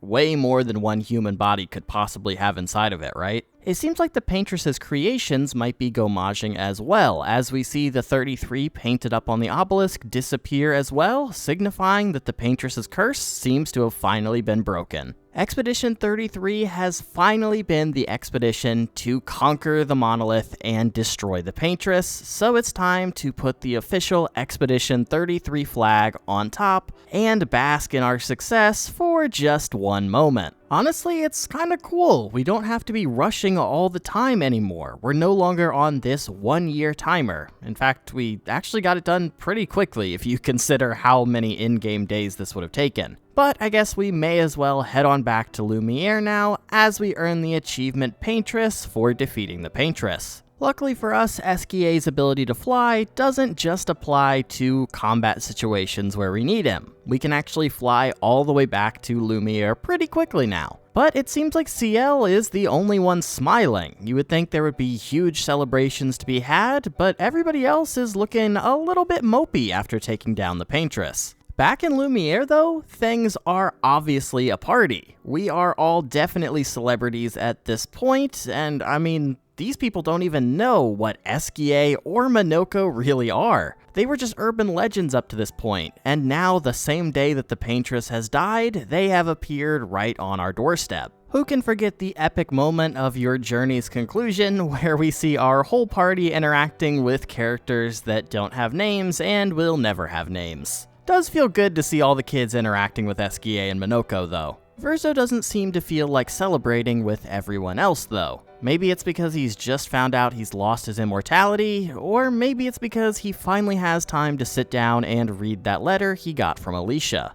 I'm not gonna lie, Alicia is kind of the late game storytelling GOAT. Over footage of all of the other characters celebrating, we get voiceover from Alicia, where she says that Mael is the version of Alicia that was always meant to be, and not the painted version that she is. That's because Mael is this world's version of Alicia, and this world that we've been exploring is actually a Paintress, created by Alicia's mother, the Paintress, to process some grief and difficulties that the family has been going through. The Paintress wasn't actually some huge villain. She was the sole force standing in the way of someone trying to destroy this painting. And by destroying the Paintress in this world, the gates have now been opened up for the Gomage to destroy everyone that was still living in this painting. The new number being placed on the monolith by the Paintress each year was not a threat to the people of Lumiere. Instead, it was a warning that her power level was slowly diminishing, and these were the only people that she could still protect. Finally, Alicia reveals that their mother, the Paintress, paints for life, while their father, Renoir, paints for death.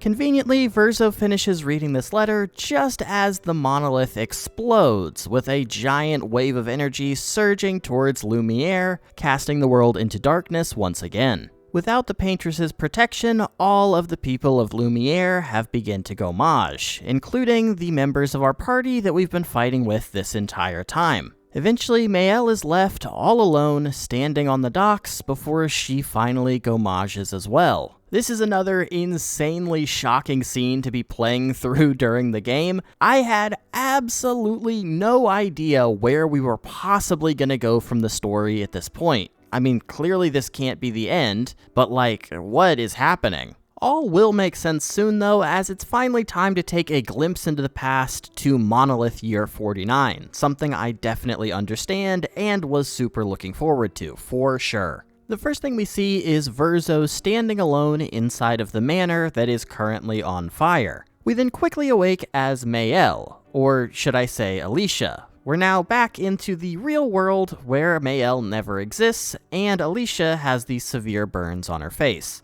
Alicia rises from the bed, and we learn that we are now in the epilogue chapter titled Alicia, and we are back inside the manor and able to move around the world as Alicia. The manor is pretty similar to the other times we've seen it in the game, except now we have access to a room that's been locked up to this point, containing all sorts of different artwork, a lot of which are creatures that we've actually seen in our world. The other thing that we see are our parents transfixed before one portrait in particular, the one that the entire game has been taking place inside of, as Renoir and the Paintress have been battling it out in there. They have been transfixed out here. We also get to meet with our sister Clea for the first time as well. The ability to explain plot that Alicia got must have also been passed down to Clea, as she explains that our parents are still fighting each other in the canvas, with Renoir trapping the Paintress at the top, and the Paintress trapping Renoir at the bottom. She also confirms that Verzo died in the house fire that wounded Alicia. We also learn that the Paintress's real name is Aileen, and as she is a more skilled painter than Renoir, Clea has been helping Renoir to take her down. She has been the one preventing the chroma from returning to the Paintress and causing her to weaken over time. We also learn that the canvas where this fight is taking place is Verzo's childhood canvas, where he created the characters of Esquier and Minoko, which makes sense because they're his best friends in the canvas. The canvas is the last place where any piece of Verzo still lives on,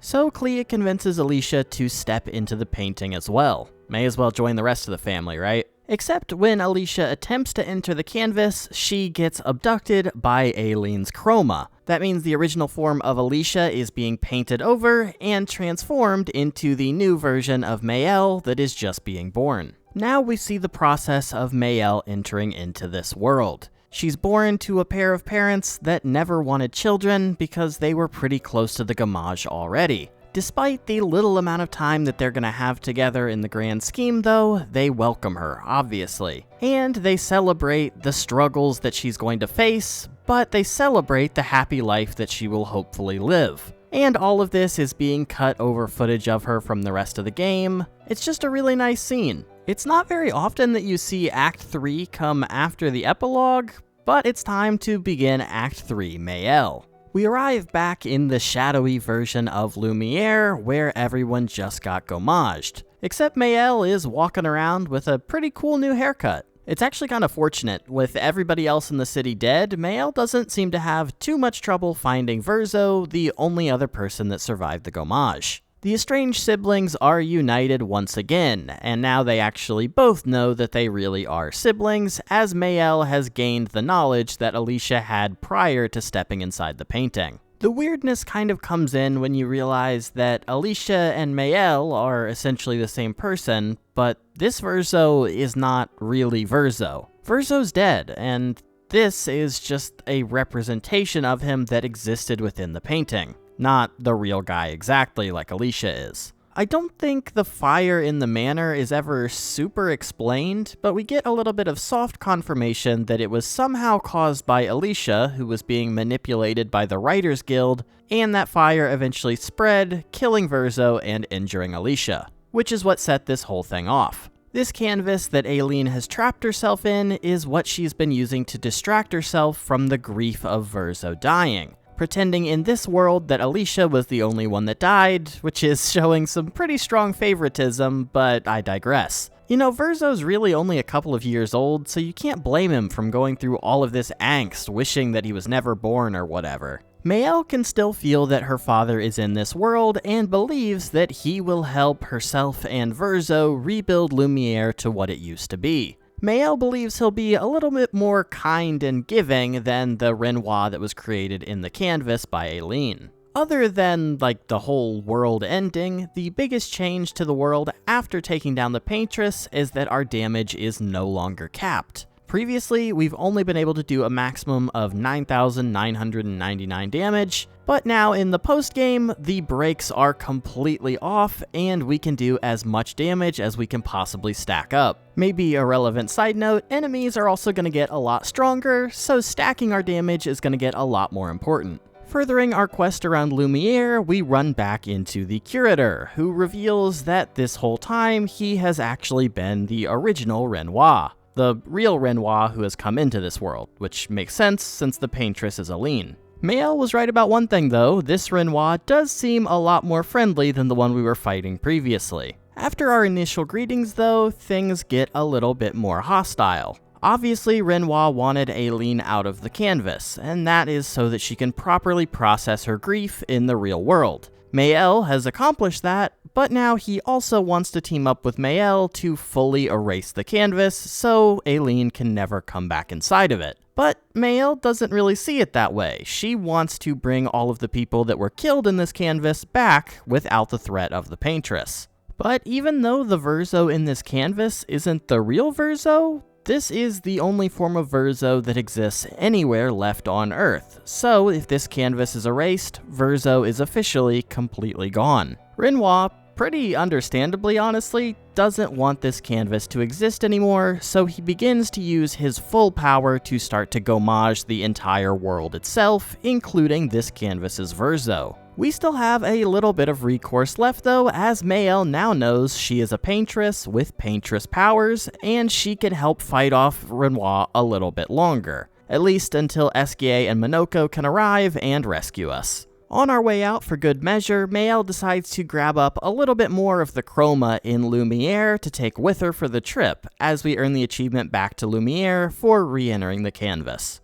The Disaster Expedition have had a lot of pretty depressing campouts, but this one's gotta be up there. I mean, the world is ending, all of the people back in Lumiere have died, and the only people left are an orangutan, a giant balloon, a man who's dead out in the real world, and a woman who just recently learned all of this is real. Things are about to get a whole lot less depressing though, as Mael harnesses the Paintress powers that she's recently inherited, and using the chroma that she grabbed before leaving Lumiere, she can revive Ciel and Lune. At the very least, it's a start to bringing Lumiere back. We'll have a more balanced party at the very least, so can't complain about that. Once we get Lune and Ciel up to speed with everything that Mael has learned, it's time to hatch our new plan. In order to bring back all of the other people in Lumiere, we're going to need a large amount of chroma. But unfortunately, the chroma is currently being controlled by Renoir, so we're going to need to find another source. Luckily for us, while chroma disappears normally when people get gommaged,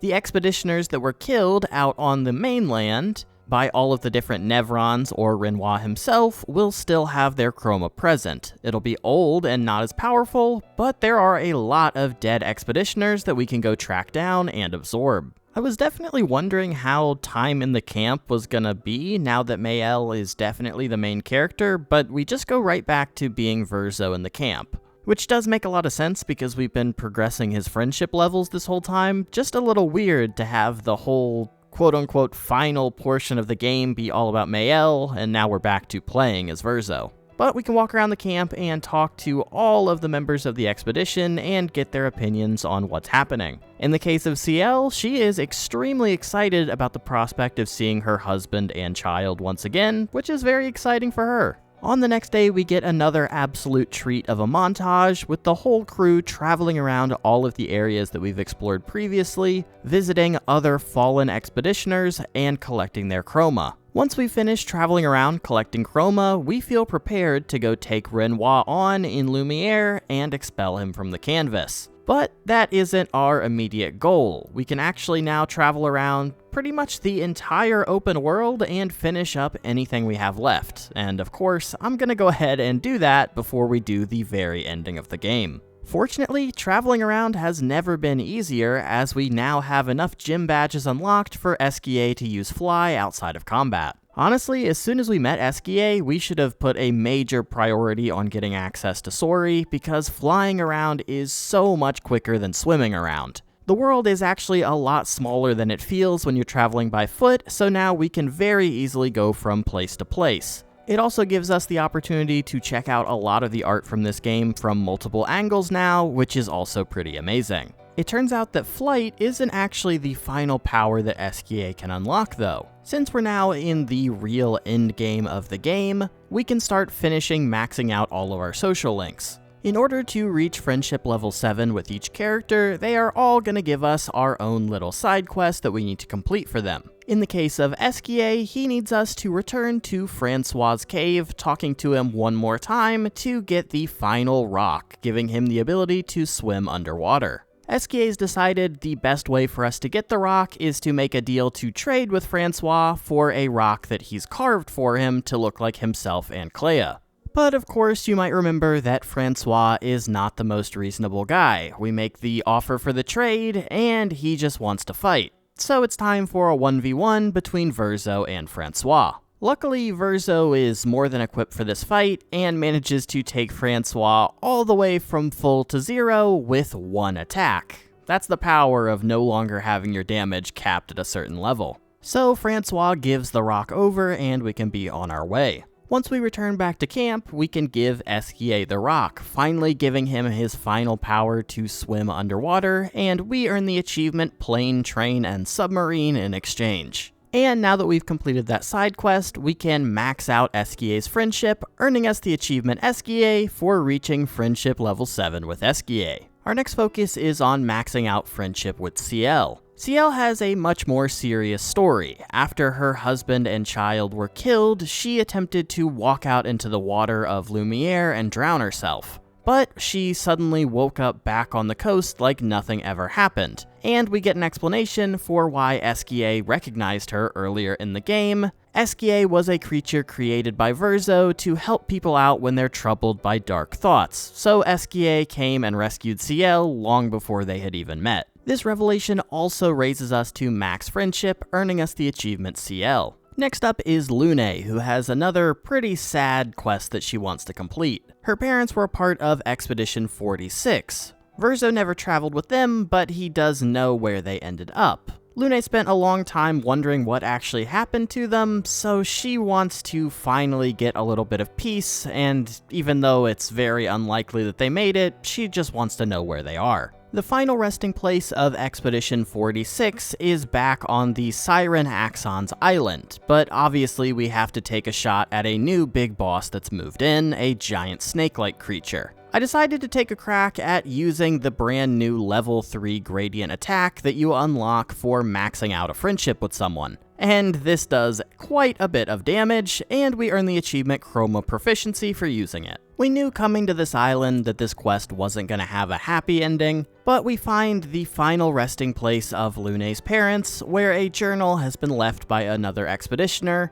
informing us that Lune's mother managed to fight off the Nevron for 4 days, saving the rest of the party before finally succumbing to her injuries. But she left one final note saying that their daughter Lune would finish their goal, which is true, so good for Lune. Completing this quest also allows us to max out our friendship with Lune, earning us the achievement Lune. Next up is Mael's final friendship quest, which is absolutely the longest of them all. She wants to track down the Alicia from this world and get a little bit more closure. Alicia kept visiting her, so clearly she wants to talk even though she can't speak. That Alicia is in a very similar position to Verzo, trapped in a war between two worlds that she really has no place in. Traveling back to Francois' cave or the Siren's Island, really no big deal. We've already been to those places, they're easy enough to get to. But Mael's quest involves us traveling to Alicia's home, a whole new area that is actually quite large. It's also inhabited by another Axon, and will involve us climbing up a very tall tower made of wood, as this Axon is all about hope and trying to reach the stars, so it's been continuously built up towards the sky. Anyway, that's all cool or whatever, but I'm gonna spend the majority of my time here crushing these weird little wooden doll guys. Like I mentioned, this is a pretty big area that takes a pretty decent amount of time to get through, but once we arrive at the top, it is very easy to find Alicia sitting here working on a painting. Alicia seems pretty uninterested in speaking to the party as a whole though, preferring to switch the world back into the black and white form so that she can speak to Mayel more directly. Aileen has firmly placed the blame for Verzo's death on Alicia's shoulders, which seems like it might be kind of true, but there's only one person in this world that can really relate to that pain, and that is also Alicia, now Mayel. The giant axon that I will not comment on leans down, and Mayel and Alicia step inside of it to have a more direct conversation. Inside of the giant outer axon, we find the real axon piloting it. This axon is a little bit different though, as it was created by Renoir, where the other two were created by Aileen. We also learn that the other two axons were modeled after the other two siblings, Clair and Verzo, and Mayel has kind of been the one left to the side, as Aileen is pretty mad at her. Obviously, Alicia still can't really speak, so she decides to let her actions do the work for her and challenges Mayel to a duel. This is a pretty weird combat setup. You have the two versions of Alicia dueling it out, with the third Axon version of Alicia chilling in the background. And with these pipes coming off of it, it reminds me of that time Yugi and Joey dueled down by the pier and they were connected to the giant anchor that was going to drag one of them under the water. Now we just need to learn which Alicia is stronger and which one is going to get dragged below the water. Which is honestly pretty easy because our Alicia is way stronger at this point and we absolutely smash her. With the battle won and Alicia's blessing, it's time for Alicia to be removed from this canvas, and it's time for Mayel to go major. Obviously, Verzo isn't gonna be super happy with this outcome though, because that's kind of his last real family left. I mean, Mayel kind of knows about him, but this isn't her real brother, it's just a manifestation. Whereas the canvas version of Alicia was a lot more similar. Now that we've dealt with one of the siblings, back at camp, Verzo decides to tell us a little bit more about Clair. For some reason, I really didn't think that she would exist in this world, but it turns out that she's come in a couple of different times to warn Verzo about a couple different things. The first time was during Expedition 0, when she told Verzo all about what was actually happening in this world. And the most recent time was 16 years ago, popping in to warn Verzo that Alicia was entering this world as a young girl named Mayel back in Lumiere. Turns out, Verzo has been watching out for Mayel for a very long time. Once we left Lumiere and started exploring, he was traveling in front of us, clearing out the most dangerous Nevrons. That must be why this game was so easy. Mayel then asks the next logical question, why didn't you protect the rest of the expedition from Renoir when we landed on the beach? And his excuse is that there were just too many people to save and too much going on. Okay, fine, that's fair enough, but there's one question that Mayel cares about even more than that. Verzo must have been watching when Gustav was killed by Renoir on the cliff, so could Verzo have intervened to stop it? We then get to decide between telling the truth and lying. Unfortunately, the truth is yes, Verzo definitely could have gotten there quick enough to save Gustav, but he chose not to. Verzo is kind of the master of reasoning. I didn't expect it, but his answer's kind of valid again. He was afraid if Mayel figured out what was going on with the paintress before they kicked her out of the canvas, and Gustav was still alive, she might not be so willing to delete her brother and best friend. But with Gustav out of the picture, it made her a little bit more open to the idea of destroying everything, at least for a little bit. She is surprisingly understanding about that. I definitely thought that this was going to lead to a fight or she was going to storm off, but we actually managed to get our friendship level maxed out and we earned the achievement Mayel. That leaves us with only one party member left to become besties with. Of course, this is Minoko, and his quest is one that I've been looking forward to for a long time. I mentioned before that Gestrels believe in reincarnation. We just need to take Noko's body to the sacred river, and he can be reborn. So that's where we're gonna go. Beautiful place, by the way. The only real problem with our plan is that the Sacred River goes by a queue system. Obviously, we're way at the back of that, so we just need to sneak in and avoid Golgra and get it done really quick. Oh, damn it, Golgra's here. Golgra explains that the reason for the queue is that there simply aren't enough adult Gestrels to deal with all of the babies if all of the dead Gestrels were brought back at once. But maybe there's another way we could pay. Golgra agrees that if we can defeat her in combat, we can skip right to the front of the line. This is actually kind of a tough fight. I'm using two characters that I didn't really use that much throughout the main game, although I tried to keep everybody at the same level, I just didn't like them as much. And Golgra is pretty tanky as well, so we have a hard time breaking through her defenses. This was actually one of the more difficult combats in this game for me. A lot of the combats took 1, maybe 2 attempts. This one actually took 4 or 5. But we do manage to chip her down eventually. With Golgra defeated, we can feed Noko into the Sacred River. The Noko that comes out, though, is a little bit sad. The Noko that we knew previously was extremely boisterous and all about going on adventures and collecting things to trade or sell. But this Noko is just a baby, doesn't remember anything about the world or really who any of us are. The sad truth is that even though we've brought Noko back, this Noko would stand no chance with us on the rest of our adventure. At this point, we're going to be traveling around taking on the toughest of tough fights, and a baby Noko is just going to get injured or even killed again if they come with us. So sadly, the best option is to send Noko back to the village with Golgra, and Minoko can meet back up once our adventure is over. Back at camp, Verzo mentions that Noko always said he didn't mind waiting in the queue at the river, so he's wondering why Minoko was so insistent on getting it done now. Minoko responds that that's not what the real Verzo would have wanted. The idea of rebirth was originally to experience new beginnings, and being forced to wait in a queue forever just wasn't part of that. Obviously, Verzo didn't predict that his mother was going to come in and cause the fracture and all of that. Speaking of the fracture, we learned that Noko actually originally found Minoko after the fracture and took him in and raised him. So now the tables have been flipped where Minoko is the one raising Noko. Kind of an interesting relationship of father, son, mentor, mentee. At least the original idea is that now Minoko would raise Noko. But we don't really know how things are going to shake out with Renoir yet, so I guess we've got to settle that before we can settle the parenting duties. With that, the Noko quest is over, reaching max friendship and earning us our final friendship achievement, Minoko. Next up is an achievement earned by 73% of people that launched this game. I actually never upgraded a weapon with the Curator at any point. I was really scared of spending a limited resource on boosting up a weapon that I wasn't going to stick with, but now in the late game, I've pretty much decided Mayel is going to stick with the sword that lets her go into Virtuous Stance from the very start of combat, so we can earn the achievement weapon upgrade here. With all of our friendship wrapped up, I decide to do a little fly around to decide what our next thing to do is when I spot a giant tower in the distance.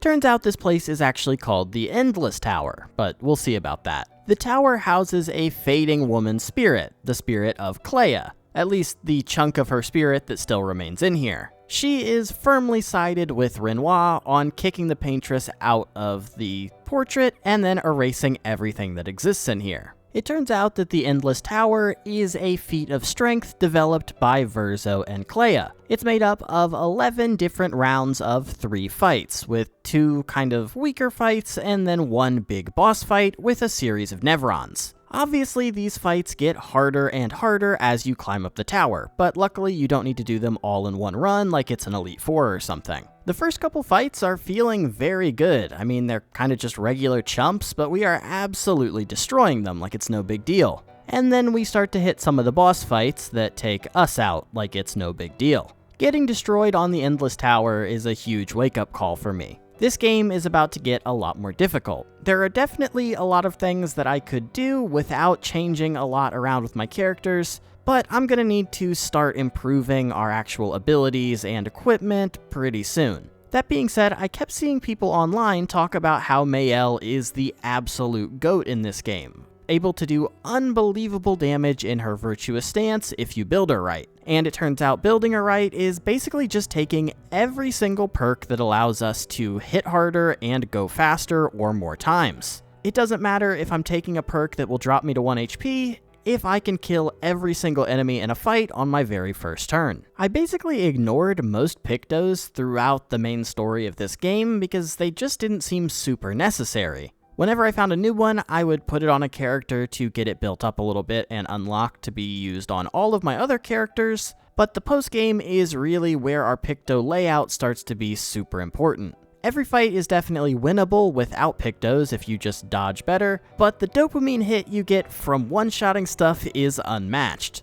Once we have all of our gear situated and we switch over to a more useful skill set, it's time to go explore a little bit more of the open world in preparation for taking on the Endless Tower. Oh my god, I was not even exaggerating before. I knew that this was going to be a very powerful build, but I didn't know we were talking literal delete the boss's entire health bar in one hit powerful. The dopamine is just unreal. I mean, a boss that would have taken 10 minutes just a couple of hours ago is now getting one-tapped, and it feels so good. It feels so good that we actually chip through enough enemies to level up to level 66, earning us the achievement Trailbreaker. There are also a couple of pretty challenging roaming bosses that previously were absolutely wiping the floor with us, but now on our new build, we can just one-shot. In the case of the first roaming boss, Sprong, we earn the achievement Sprong for killing him, and we also unlock the super powerful Cheater Picto, which will allow you to always play twice in a row, which makes our strong build even stronger. After that, we can also run down another roaming boss to earn the achievement Caro Parfait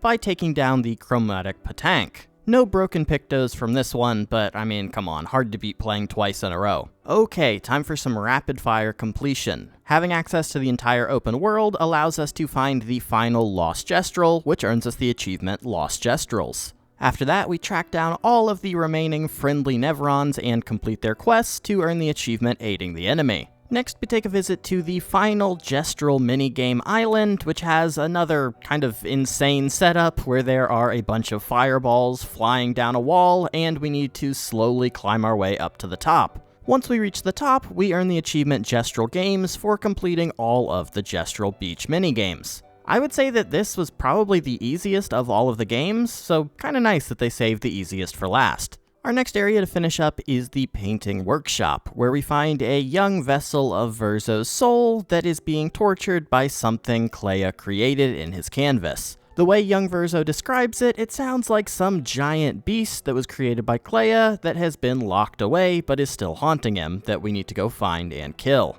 Getting to the bottom, we learn that this great beast is actually a new replica of the Lamp Master. The Lamp Master gave us a fair bit of trouble back when we fought it during the story, but obviously we are much stronger now, so we managed to actually kill him in just 2 hits, and the young boy is no longer going to be haunted by this enemy of his past. And we earn the achievement Noir et Blanc for our trouble. We've dealt with the portrait version of Alicia, so now it's time to track down the portrait version of Clair. She's hanging out at a place called the Flying Manor. This is another pretty large area with 4 paths in 4 different directions, and we need to explore all of them and take out the boss at the end in order to open up our final path into the main manor building. Just a couple in-game hours after making a weapon upgrade for the first time, I decide to finally put the nail in the coffin and put the final upgrade into Mael's sword, which honestly almost doubles the attack power, and earns us the achievement Weapon Mastery.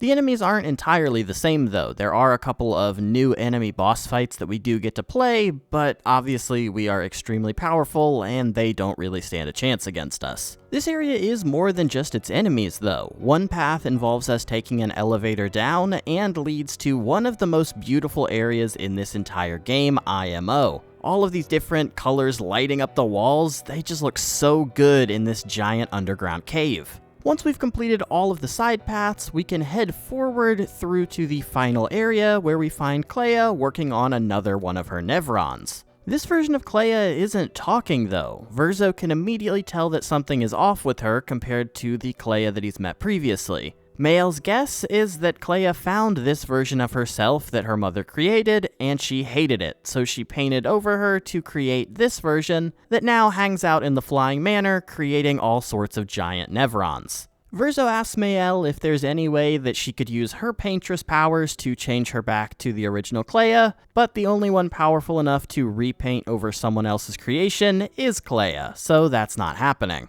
It seems like at this point, our only option is to take her and her giant Nevrons on and see what we can do from there. This is going to be an epic fight. We're probably going to be in here battling back and forth for about an hour, and yeah, I forgot. We're like super powerful now. We kill her in one shot, and we earn the achievement Clair. The post-fight commentary from CL going, "Oh, how is she so strong?" is so funny given what we actually just saw on the screen though. Despite the cutscene making it seem like it was a pretty even fight, after, for some reason, Clair decides to order her Nevrons to run her through with a series of blades. Verzo is not too happy about this. He was still hoping to save the sister that he had left in this world, but Clair has taken this opportunity of being weakened as a shot to leaving the world, which she succeeds at doing when she kind of just pops out of existence after being struck by a couple of Nevrons. Alright, so that's 2 siblings down and 1.5 parents down. We just need to finish the job on Renoir now, and maybe Verzo and Mael will follow. I don't know. Okay, well now there's only one roaming boss left in the world that has an achievement tied to it, called the Serpent Fair. This guy is flying way up in the air and crushed me the first time that I attempted to fight him, but now we are so powerful that we once again just kill him in one hit, which earns us the achievement A on, and we're now done with all of the roaming bosses. We are really entering into the home stretch at this point. Obviously, we're coming to the end of achievements, and there are only so many things left in the world that actually have achievements tied to them. In addition to that, we are also extremely powerful at this point. Mael can frequently move several times before any other enemies can act, and if she can't kill them in one hit, she can normally get it done in 2. So at this point, it's really time for us to clear out the Endless Tower and see if it really is endless. The Endless Tower isn't just mowing through enemies that we've already seen before though. It does feature some new enemies like Creation here that we haven't previously seen anywhere else and are at least something new to see while we're blitzing through our combat. Creation is also very useful because it is the final foot that Minoko needed to collect, so once we've finished that fight, Minoko now has access to every one of his skills, and we earn the achievement Feat Collection. Gross. Spoiler alert, the Endless Tower is not actually endless. There are 11 stages with 3 levels per stage, for a total of 33 total fights. The final fight is called Painted Love, where you face off against the 2 curator versions of Renoir and Aileen. This is another one of the hardest fights in the game, at least in my opinion. Maybe it was a little bit of an adjustment because I couldn't just one-shot the enemy and keep moving, and I'm pretty used to that at this point, but this fight actually took me a couple of attempts. The 2 enemies move independently and both have access to pretty devastating attacks if they do land, so it was definitely more challenging than a lot of fights we've been doing in recent memory. But once we've managed to take down Painted Love, we earn the achievement Endless. With the majority of open world content finished at this point, it's finally time to head back into Lumiere. Once we arrive, it's pretty clear that things have gone kind of disastrously bad here. Renoir has created a bunch of giant roaming Nevrons that are going to try to stop us in our tracks. But luckily for us, we brought our own army to counteract his, bringing back all of these different expeditioners that had fallen previously to take on the New Age army of Nevrons. Although, honestly, our army's looking a little bit small compared to all of the giant creatures currently ravaging Lumiere. It's pretty sick to be running through the streets of Lumiere and seeing our expeditioners fighting against Renoir's army in the background. And the enemies that our expeditioners can't take down will get absolutely destroyed by us, so we're kind of the cleaning crew. Also, shout out to this very funny journal that we find from Expedition 60. Turns out this is the real Jock expedition. They managed to make it all the way to the monolith, where they uncovered that the paintress was actually trapped at the top and Renoir was the problem at the bottom. How did they get through the barrier to the paintress, you might ask? Well, they were super strong, so they just punched straight through it. I don't know, I just think that's very funny. Also, they might have been doing all of that while naked, it's unclear. Gotta say, I don't love that there are some of those creation boss guys from the Endless Tower just like chillin' here.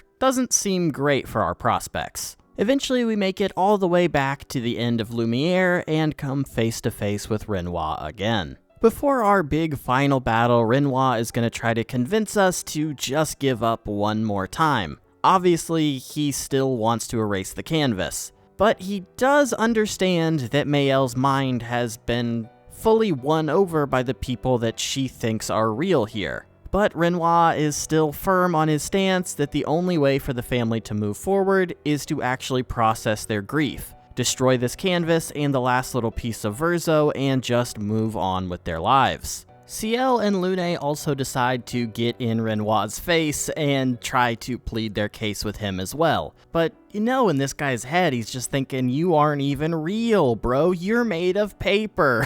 Who are you to lecture me? Mayel's final plea is that if she goes back to being Alicia, she will have nothing. Verzo's death was her fault, and she will still be injured in the real world. But through all of this adversity, Renoir is gonna stay firm. Until the family deals with the presence looming above them of their grief, they are never gonna be able to move forward. If Alicia continues to wallow in her self-pity from causing this big accident, they will never be able to move forward as well. With all of that being said, our squad decides to square up, and Renoir goes back into his curator form. So now it's time for round 1 of our final duel with Renoir. So obviously this fight is going to have multiple stages that we need to go through. But this is kind of one of the game's big flaws in my opinion. The game really feels like it was encouraging you to go out and explore and do everything you wanted to do before you came in to fight Renoir in the end. The problem with that is that I am now extremely powerful, obviously. And even my basic attacks are doing crazy damage to what is the final boss. But the downside of this is that this boss, and a lot of bosses in this game, like to talk to you while you're fighting them, giving you some important dialogue and a little bit more insight into what they're thinking, and we're not going to be able to see that if I kill them right away. So basically we're left to just kind of stall and hope that we can get enough dialogue that the fight remains interesting. It's just kind of a shame. I'm not going to fully hold it against the game that it wanted me to go out and explore, and it didn't force me to put this broken build on, but even if I didn't have the broken build, our levels are in the 90s at this point. Our characters are all pretty powerful, and I don't really know that he would stand much of a chance against us even if we weren't so broken. I've seen other people online have this same complaint about being way too high level for the final boss as well, by the way. It's not just me going out and doing everything pretty much before the final fight that's caused this, it's just kind of the way the game encourages you to go out and explore. Once Renoir succumbs to the fire damage that I accidentally put on him, he gets a full heal from Serene. Notably, that full heal was only like 400,000 health, and Mayel can do like 2 to 3 million on a really good hit right now, so, ooh. The crew decides that this fight is going to be way too difficult if the Axon keeps regenerating all of Renoir's health. So just as we're deciding that it might be better for us to focus on taking down the Axons first, we get a sudden reappearance of Aileen re-entering the canvas to come help us out in our fight against Renoir. Obviously, she's pretty beat up from our fight before, so she doesn't really have the power to stay in the canvas on her own. Instead, she brings out her giant paintress form to duel with the Axon that was fighting us previously. So, with the Axon distracted, it's a great opportunity for us to resume our fight with the full health Renoir. Mid-combat, Renoir has one of those classic prop hunt moments where you accidentally click on the wrong item to become, and it just makes no sense based on where you're standing.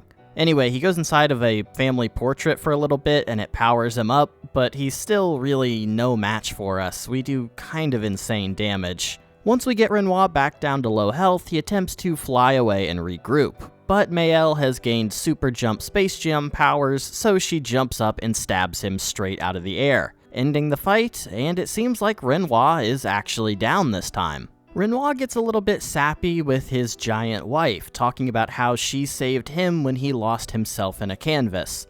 But now Aileen is the one that needs Renoir. Since the fire broke out killing Verzo, his family has been destroyed. Aileen is in a canvas, Clea is off fighting for revenge, and Mael, or Alicia, has been left as a living specter, drifting around the manor with no purpose and nothing to do. Renoir's time is dwindling, and he's already lost so much time to grief. His only hope for getting his family back on some sort of track is to get Mael out of here and accept what's going on in the real world. But I still think that Mael has a pretty valid point. This is a world that she grew up in, and all of these people are very real to her. If she loses all of them, it's gonna kind of be similar to Renoir losing his family in his real life. Turns out that Mael's argument actually worked. I honestly didn't expect it to, but she managed to pretty easily convince Renoir that she's right. Renoir says that he'll be waiting for her on the outside, but if this is the only way that she can find peace, then she should stay in here. And then she gomages him away like it's no big deal. Okay,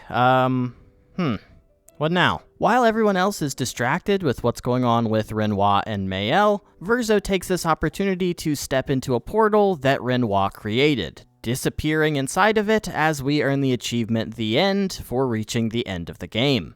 But obviously the game isn't going to end with that. We find ourselves playing as Verzo once again in this weird chaos dimension. We find ourselves face to face with a young Verzo who we tell to now stop painting. Verzo asks the child if he's tired of painting and seems to get an affirmative answer. It appears like Verzo is beginning to gomage when Mael follows him inside this rift and appears behind him. Mael starts to ask questions about why Verzo would come in here because it's so dangerous for him, but he decides to call her out at this point. Mael told Renoir that if he left her alone in here with her friends, she would eventually leave. But obviously that's not true. Renoir knows that, Verzo knows that, everybody knows that.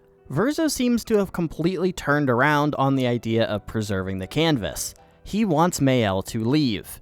But Mael feels like this is the only place that she will have an opportunity to live a relatively normal life. Verzo approaches the child once again and tells him it's time to stop painting. But Mael gets in between the two of them, and it seems like we're actually about to get a real sibling showdown once again. With the two of them facing off, the game decides to give us a choice. We can either play as Mael and attempt to save the canvas and continue living our life out here, or we can play as Verzo and attempt to destroy the canvas at this point. I sat on this decision screen for a very long time, like multiple minutes. Obviously, that's the intention. This isn't a straight away pick. On the side of Mael, this is all she has. Even though she has a life outside of the canvas, she's not happy, and it's probably going to be a very long time before she is happy. Obviously, she's going to continue to hurt herself if she stays in here in this fake world, but if she intends to die in here, then it really only affects her family in the outside world.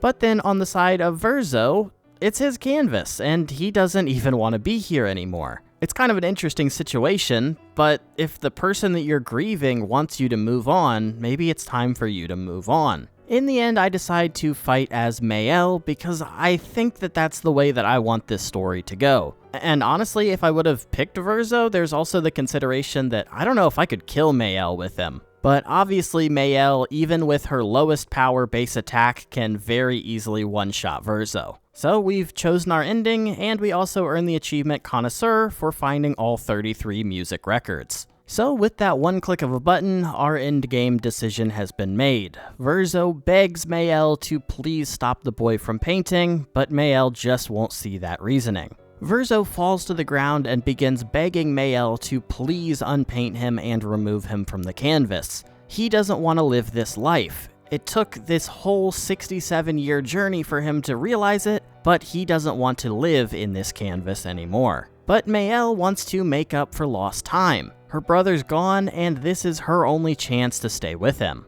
Verzo continues to beg for help while lying on the ground, and the game is really twisting the knife on making me feel like I made the wrong decision. But it's too late to go back now, we are locked into the Mael ending. So it's time for us to enter into our final epilogue called A Life to Paint. The first thing we see is a large crowd of unmoving people dressed in white, appearing to filter into a large theater-type building. We see Eskie and Minoko standing guard, but none of these people are actually doing anything. Once we get inside the theater, we see that a bunch of our main party has made it, including Lune, CL, CL's husband, and even some of the kids from Lumiere back in the day. Heck, even Gustav and Sophie managed to make it down for the big performance. The lights in the theater dim as a very sad and old-looking Verzo takes the stage to begin his piano performance. This is truly such a haunting end to this game. A very, very sad and down Verzo performing when he clearly does not want to be here at all. All of the people dressed in white like some sort of cult. Mael's brought back all of the people that she cares about exactly how she wanted them. But what kind of life is this? Verzo continues to play his sad music in front of a bunch of blank faces until eventually the credits roll for the final time as we've reached our official end to the main story. Oh man, what an ending it is. I really do kind of feel some regret with the ending I went for. I will say I have not looked up or played through the other ending of this game though. I'm definitely going to play this game again at some point in my life, so I kind of want to save that and play through it my next time. I don't know though, it has to be better than this one. It's just so haunting. All of the unmoving people in the perfectly white clothes was so freaky the first time I saw it. Once we go back into our save, we find that we are just outside of the Renoir boss fight. So our party is back to how it was pre-ending, which is perfect because we do have a couple more things that we need to complete before it's game over time.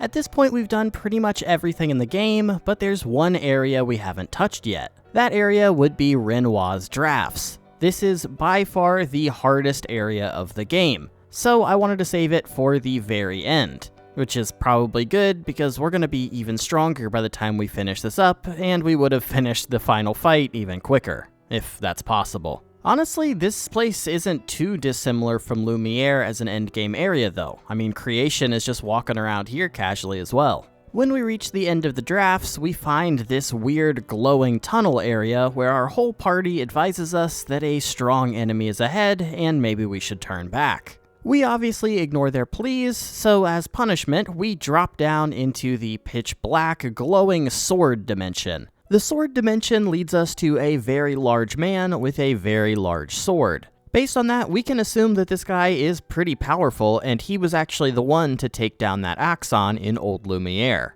Turns out that this is actually an old friend of Verzo's named Simon. He was another member of Expedition Zero, but at some point got separated from the rest of the crew. But it appears that he maybe bumped into Clair at some point, who has granted him a much larger amount of power than he would have had previously. Simon has completely forgotten all of his manners with the time that he's spent in the sword dimension, so he's not really one for talking. Instead, we're gonna have to fight him. Prior to taking this fight on, I had seen a lot of discourse online about how this was the hardest fight in the game, but I really wasn't too impressed when Mael's very first attack she launched basically killed him right away, and the rest of our party was able to finish it up right after that. But even though Simon gained his additional power from Clair, it seems like he actually inherited more from Renoir or Aileen. This guy is not quite done after having his health bar wiped out just one time. Instead, it's time for him to ascend into his phase 2 with an even bigger sword for the really tough part of the challenge. Several of Mael's Pictos build towards her first attack being very, very strong, and the rest of her attacks also being strong, but not quite as devastating. And it was a little shocking to me when our very first attack does 11 million damage for about a fifth of Simon Phase 2's health bar. Oh no, that's not good. The other problem also immediately becomes apparent. Simon has a lot of very devastating combo attacks that will absolutely toast our entire party if they land. I came into this fight knowing that this was definitely going to be a huge challenge, but I really did not put enough respect on Simon's name. Our best starting party is definitely Mael, who is our main damage dealer, CL, who can give Mael a power buff and let her play some additional times, and Verzo, who can very easily put Mark on the enemy, which will allow us to do more damage with Mael.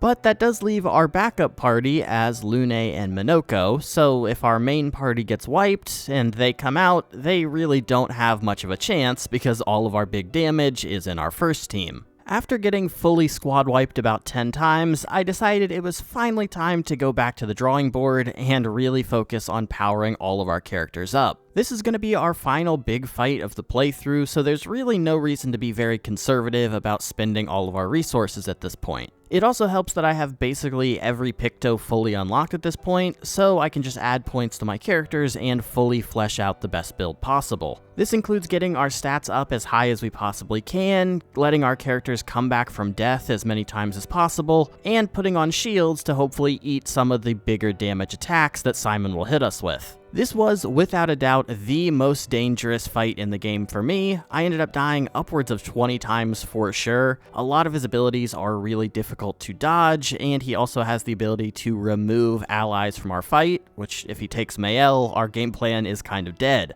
We do eventually manage to wear him down though, as we kill Simon and earn the achievement Peace at Last. No disrespect though, that was a very fun fight. Honestly, if this guy really wanted to kill the Paintress, I don't see how he didn't get it done. He is so strong. But hey, maybe he was carried by the sword, and Verzo has it now, so I bet we're going to be super powerful for the 10 minutes we have left in this game. Defeating Simon was actually a twofold goal. Obviously, there was an achievement for taking him down, but he was also the guardian of the final journal entry we needed to read. This is another pretty tragic journal. It seems like Simon was in love with the canvas version of Clea.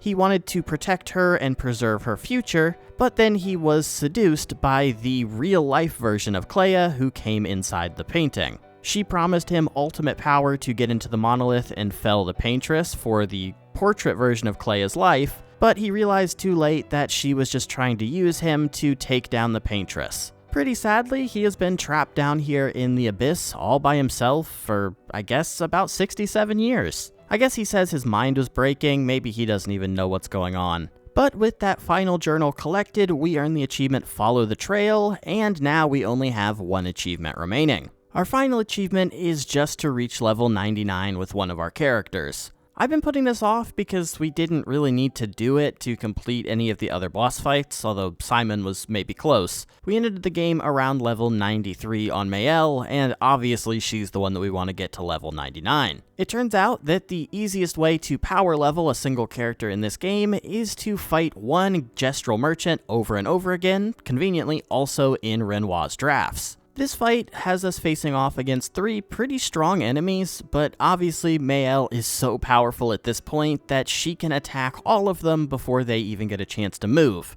pretty much always clearing them all out with a single attack. It is pretty nice that even though you don't really need to get to level 99 for any of the fights in the game, there is an option to power level pretty easily here with this. But once we've done this fight, kind of a lot of times in a row, but don't worry about it, we finally managed to reach level 99, earning the achievement Survivor, and we can officially say we have done everything in Clair Obscur Expedition 33. But how did we do? Funny enough, Expedition 33 has 55 achievements, and I finished the game at 55.1 hours of game time. Based on looking online, I think that that's a pretty average completion time. It seems like some people ended up taking a little bit longer, but I've also seen a lot of people complaining about difficulty in this game, which I really didn't experience until some of the real late game stuff like Simon. That being said, I did play on the normal or regular or whatever the middle difficulty was, and I know a lot of people like to play their games on hard, so that would probably definitely make it a little bit more challenging. I kind of alluded to it at the start of the video, which maybe you don't remember because that was over 2 hours ago, but I absolutely loved this game, so much that it's made me start checking out other JRPG type games. Obviously this one isn't a JRPG because it's French, but you know what I mean. I've started very slowly playing through Persona 4 Golden on the Steam Deck, and I am also absolutely loving that too. Obviously, I've played turn-based games in the past, like Pokemon or whatever, but I've never gotten so deep into the JRPG genre, but this game has actively encouraged me to check out some of those. I played this game a couple of months after it released and really started popping off all over with people saying how good it was, and I expected it to be good, but I didn't expect it to be this good. It was kind of a given that it was going to sweep at the Game Awards. I mean, especially once you started watching and it opened with a song from this game. I think there is an argument to be made that maybe the Game Awards shouldn't be an awards show and should instead be dedicated to highlighting all of the great games that release in a year, especially when you have RPGs going against each other like Kingdom Come Deliverance 2 and Clair Obscur that really aren't anything alike, but they're both technically RPGs, so it's hard to compare them. And obviously, I don't play every new game that releases in a year, but man, this was almost certainly my game of the year. Maybe Hades 2 is in the conversation, it's one of those two for sure, but personally, this one just came out of nowhere and was so impressive to me that I think I have to give it to Clair Obscur.